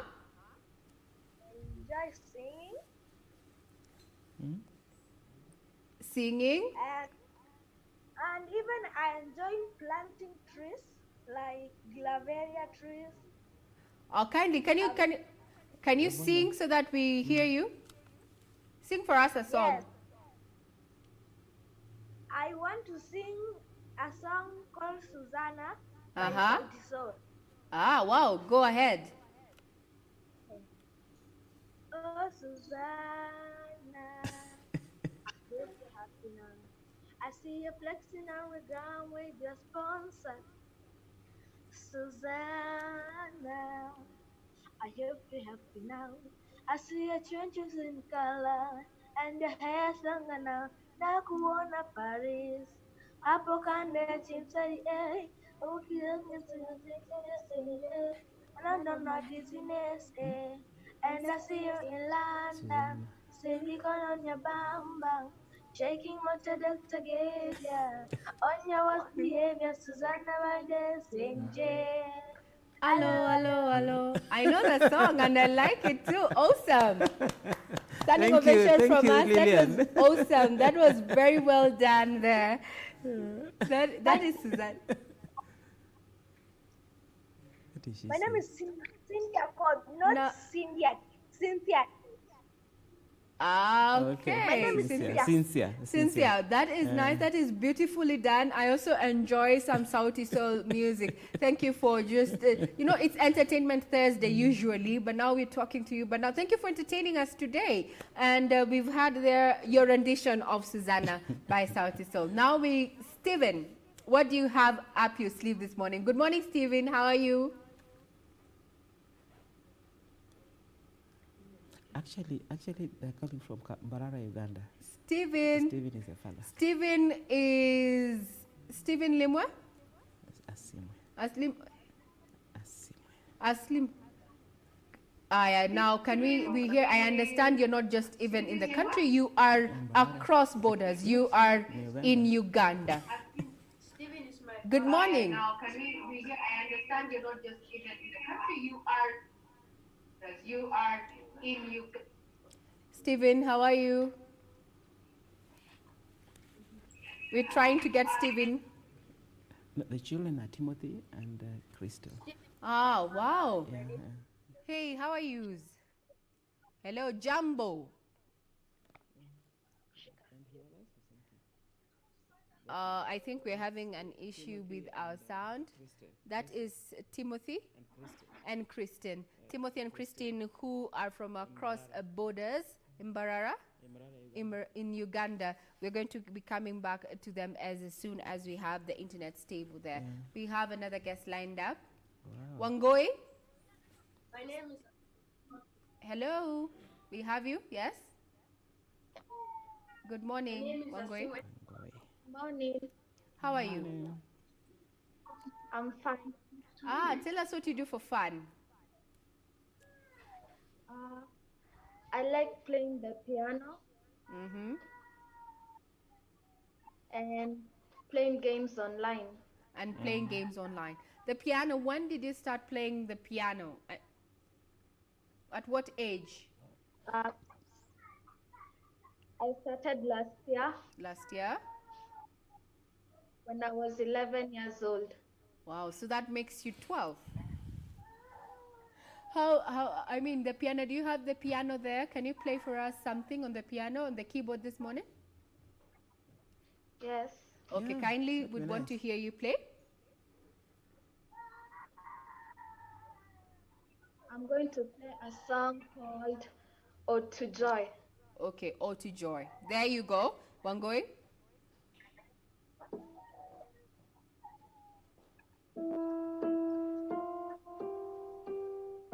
Can I move the camera behind so to see what she's doing?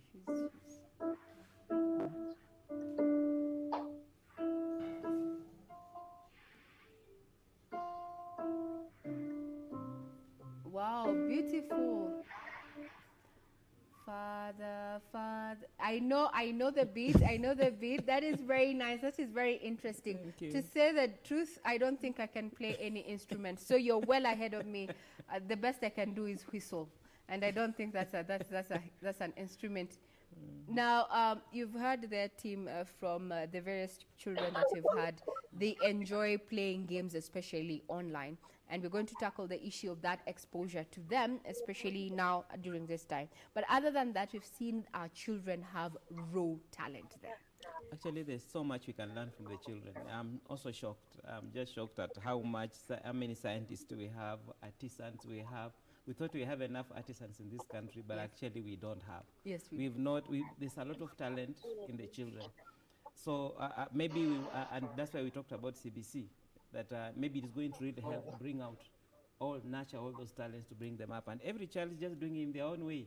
And I like it the way it is here. It is so natural. They are just doing it the way they can. And the age, 11, 10, yeah, it is something to be happy. To me, I'm so happy this morning. Yes, we have a musician there we have a pianist there. Yeah. We have someone who's just like, you know, scientist. I saw the water glass. Wesley is just, you know, want to do farming. We had an artist there. We had actually several artists there. Yeah. So thank you very much for each and every child who has given us their feedback this morning. Remember, we are focusing on children and what they have to say in regard to COVID-19. They've been cooped up at home for a while now, but what is coming out is that we need to support their talent.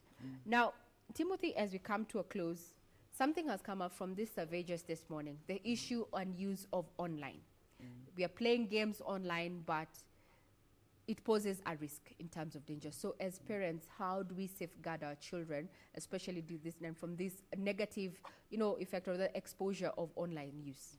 I think as parents, what we need to do is that let us not say this is a new thing, we don't know about it. Many parents will say, me, I'm not taking a survey, so let the children do.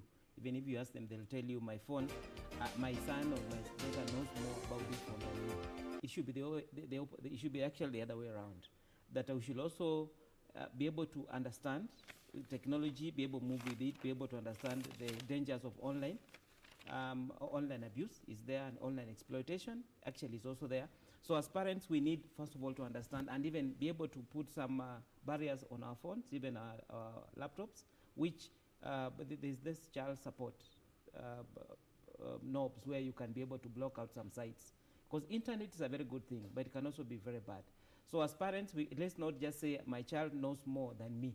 You actually need to know more than your child, so that you can guide the child and tell them, these are the good places to go. Don't go in these areas because they have a danger. Because we've had a lot of problem of pedophiles, online pedophiles, where they're able to get up to the children and make children do crazy things in this country. We've had cases where we've had children who have been following some of these people, and some of them have ended up even killing them, even within the country and even outside. So online abuse is real, especially for the children. And we also know that during this COVID time, there's been an increase, because now children have got a lot of time to be on the net, those who have been given phones, those who can get to the laptops, those who have internet in their houses. It has been really a big danger. And that's why we are saying we need to be there for the children. We need to guide them. We need to tell them to only use the internet for their benefit, like to learn on the things the children are saying, learning how to cook, learning how to do science. That's how we can use the internet. Let's not use, on the flip side, be able to also let it be used badly. And one thing is that if they do it in the open, in the sitting room with you, it is better. But if they hide in the bedroom, you actually don't know what they're doing. Because the older children, they might want to hide and go into those funny sites when you are not seeing. So the best thing will be for you to, all of you sit and see what the children in one are doing. place. Yeah. So that has been our guest this morning, helping us moderate in this conversation. And this morning we were talking about children, what are they doing for fun during this time of COVID. Remember, they're cooped up with their parents. They've not been attending school for the last 40 plus days. This has been a learning curve especially for parents and also government included, that it's the high time that we supported our children this time. And parents, we've been challenged to take charge of that electronic gadget, may it be a tablet, may it be a cell phone, a smartphone, that you know what your child is doing every time they are online, because we run a risk of exposing our children, especially now in light of increasing, or rather an upward trajectory in as far as pedophilia is concerned and cyberbullying. So learn get involved with what your children is doing on that tab, on that cell phone. And we want to say thank you very much to all the children who participated this morning. It has clearly showed us we have a wealth of talent and skill out there. We've had artists, we've had a pianist, we've had a scientist, we also had a musician, we've had a pianist, a chef, we've done baking, and I'm saying that, and we've even had a recipe from one of you. We are going to try to do the vanilla cupcakes. Thank you very much, Natalie, for that particular recipe. We'll be doing this every week to just find out how children are handling this situation of COVID. Remember, government is really putting in tight measures to just flatten the curve and make it safe for you and I. I'm Regina Manyara Guitar, and my guest has been the Executive Director of CARC, that is Timothy Ekesa, saying that we need to do this better. Stay home, stay safe. I'm Regina Manyara Guitar. I hand you over to the rest of my colleagues who are going to continue with this session, rather this programming, as far as Good Morning Kenya is concerned. See you next time.